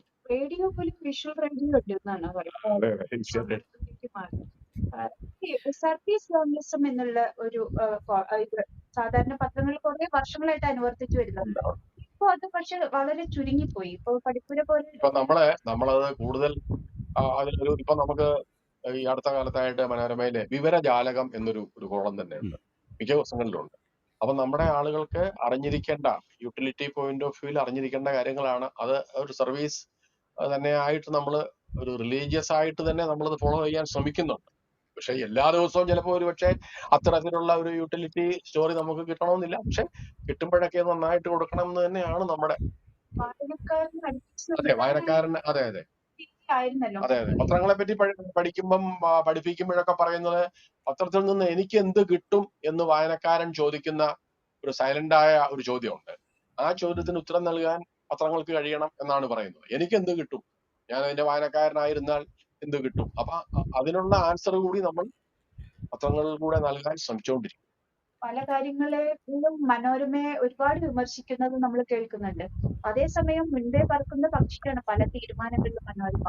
അപ്പൊ ആ ഒരു ഇതിനെ നിലനിർത്താനായിട്ട് ഇപ്പോ സാർ എഡിറ്റോറിയലിന്റെ ടീം ഹെഡ് തന്നെയാണ്. അപ്പൊ എന്തൊക്കെയാണ് അതിന്റെ? വാസ്തവത്തില് ഈ വിമർശനങ്ങൾ രണ്ട് കൈയും നീട്ടി, രണ്ട് കൈ നമുക്ക് ഉള്ളു ഉള്ളത് കൊണ്ട്, അല്ലെങ്കിൽ നമുക്ക് അതിലേറെ കൈകൾ നീട്ടി സ്വീകരിക്കേണ്ടതാണ്. കാരണം എന്തുകൊണ്ടാണ് നമ്മളെ വിമർശിക്കുന്നത്? അതായത് നമ്മുടെ പത്രം വളരെ കൃത്യമായും നിശിതമായും വായിക്കുന്ന ഒരു ഓഡിയൻസ് ആണ് നമ്മളെ വിമർശിക്കുന്നത്. ഇപ്പൊ നമ്മള് ഒരു ചലനവും സൃഷ്ടിക്കാത്ത പത്രമായി തീർന്നാൽ നമ്മളെ ആരും വിമർശിക്കില്ല. അപ്പൊ നമുക്ക് വെറുതെ ഒരു ഫ്ലോട്ടിംഗ് പത്രമായിട്ട് നമുക്കങ്ങ് പോവാം. പക്ഷെ അത് പത്രമാവില്ല. നമ്മളതിനകത്ത് നമ്മള് മൈൻഡ് അപ്ലൈ ചെയ്യുന്ന ഒരു ടീമാണ് ഈ പത്രം ഇറക്കുന്നത് എന്നുള്ളത് കൊണ്ടാണ് അത് വിമർശന വിധേയമാകുന്നത് വളരെ നല്ലതാണ്. കാരണം അത്രയും വായനക്കാരുണ്ടാകുന്നു. ആ വായനക്കാരായി കഴിഞ്ഞിട്ടാണല്ലോ അവർ വിമർശകരാകുന്നത്. അപ്പൊ അതുകൊണ്ട് വിമർശനങ്ങൾ തീർച്ചയായിട്ടും കൂടുതൽ ഉണ്ടാവട്ടെ. അപ്പൊ അത് നമുക്ക് നന്നാവാൻ, അല്ലെങ്കിൽ നമുക്ക് നമ്മളെ തന്നെ ഓരോ ദിവസവും വിലയിരുത്താൻ ഈ വിമർശനങ്ങൾ സഹായിക്കും എന്നാണ് എനിക്ക് തോന്നുന്നത്. ഏറ്റവും കൂടുതലുള്ള 2 എഡിറ്റോറിയൽ ഡയറക്ടർമാരുടെ കാലമാണ്. ഇനി ഇത് കഴിഞ്ഞാൽ എന്ത് സംഭവിക്കും? കാലം നമുക്ക് എല്ലാത്തിനും മറുപടി കാലം നൽകുമല്ലോ. കാരണം ഓരോന്നിനും നമുക്ക് ഓരോ കാലത്തിന് അനുയോജ്യരായ ആളുകൾ വരികയും അവരെ ആ കാലത്തോട് അവരുടെ അതേ വേവ് ലെങ്തിൽ, ആ കാലത്തിന്റെ വേവ് ലെങ്തിൽ പ്രതികരിക്കുകയും ചെയ്യും എന്ന് തന്നെയാണ് എന്റെ വിശ്വാസം. അപ്പോൾ നമ്മൾ സംഭാഷണം ആരംഭിച്ചിട്ട് 1.5 മണിക്കൂർ ആയി, അല്ല 1.5 മണിക്കൂർ കഴിഞ്ഞു എന്ന് തോന്നുന്നു. അപ്പോൾ ഞാൻ ഒരു ചോദ്യം ചോദിച്ചിട്ട് അവസാനിപ്പിക്കാം. വരെ നമ്മളെല്ലാ മേഖലകളും താങ്കളുടെ മാധ്യമ ജീവിതത്തിൻ്റെ അതിനെക്കുറിച്ചുള്ള കാര്യങ്ങൾ മുഴുവനും ചർച്ച ചെയ്തു. താങ്കൾ പറഞ്ഞു, വളരെ സന്തോഷം. ഈ അരനൂറ്റാണ്ടാകാൻ പോവുകയാണല്ലോ അടുത്ത വർഷം. ഈ മാധ്യമ ജീവിത അനുഭവങ്ങൾ എഴുതാൻ ഉദ്ദേശമുണ്ടോ? മാധ്യമ ജീവിതം വാസ്തവത്തില് ഞാന് എന്നോട് ചില ആളുകള് ഇങ്ങനെ എഴുതുന്നതിനെ പറ്റിയൊക്കെ ചില മാഗസിൻസ് ഒക്കെ പറഞ്ഞിരുന്നു. ഞാൻ പറഞ്ഞു ഞാൻ സജീവമായിട്ട് ഈ പത്രക്കാരനായി ഇങ്ങനെ ഇരിക്കുമ്പോൾ ഞാൻ എഴുതുന്നത് ശരിയല്ല. പിന്നെ എനിക്ക് തോന്നിയിട്ടുണ്ട് നമ്മള് ഈ കൺവെൻഷണലായ രീതിയിലുള്ള എഴുത്തിലുപരിയായി ചില രസകരമായ അനുഭവങ്ങൾ മാത്രം, അതൊരു ക്രോളജിക്കൽ ഓർഡറിലൊന്നും വേണമെന്നില്ല, അല്ലാതെ വേണേ എഴുതുന്നതിന് ഒരു കൗതുകമുണ്ട്, അങ്ങനെ വേണമെങ്കിൽ എഴുതാം എന്ന് ഞാൻ ആലോചിച്ചിരുന്നു. പക്ഷെ ഇപ്പോഴത്തെ ഒരു സാഹചര്യത്തില് ഇതിനൊന്നുമുള്ള ഒരു സമയമോ ക്ഷമയോ സാവകാശമോ എനിക്കില്ല എന്നുള്ളതാണ് ഇപ്പോഴത്തെ അവസ്ഥ. അപ്പോൾ എന്തായാലും അത് അനുഭവങ്ങൾ വരട്ടെ അല്ലേ? തീർച്ചയായിട്ടും നമുക്ക് അതിനുവേണ്ടി കാലം നമുക്കൊരു ഒരു സ്ലോട്ട് തരുമായിരിക്കും എന്ന് വിചാരിക്കാം. ഉണ്ടാകട്ടെ, സ്ലോട്ട് ഉണ്ടാകട്ടെ എന്ന് നമുക്ക് പ്രതീക്ഷിക്കാം, അങ്ങനെ ആശംസിക്കാം. എന്തായാലും നമ്മുടെ പ്രത്യേക അതിഥിയായി ചരിത്ര സാക്ഷികൾ പരമ്പരയിൽ താങ്കളുടെ വളരെ സമ്പന്നമായ 50 വർഷം നീണ്ടു നിൽക്കുക, 50 വർഷത്തോളം വരുന്ന മാധ്യാനുഭവങ്ങൾ, അതിന് തൊട്ട് സ്കൂൾ കാലഘട്ടം മുതലേയുള്ള എഴുത്ത് ജീവിതം എല്ലാം താങ്കൾ വിശദമായി പറഞ്ഞു തന്നു. ഇതൊരു ചരിത്ര രേഖയായി ഇവിടെ ഉണ്ടാകും. ഇതിൽ പങ്കെടുത്ത പ്രിയപ്പെട്ട ബഹുമാനപ്പെട്ട ശ്രീ ജോസ് പനച്ചിപ്പുറത്തിന് ക്ലബ് ഹൗസ് മീഡിയ റൂമിൻ്റെ നന്ദി, സന്തോഷം, നമസ്കാരം. നമുക്ക് ഈ പരിപാടി ഇവിടെ അവസാനിപ്പിക്കാം. Thank you very much. Thank you സാറിന് ഞങ്ങളുടെ രണ്ടുപേരുടെയും ആശംസകൾ. Thank you very much. Thank U.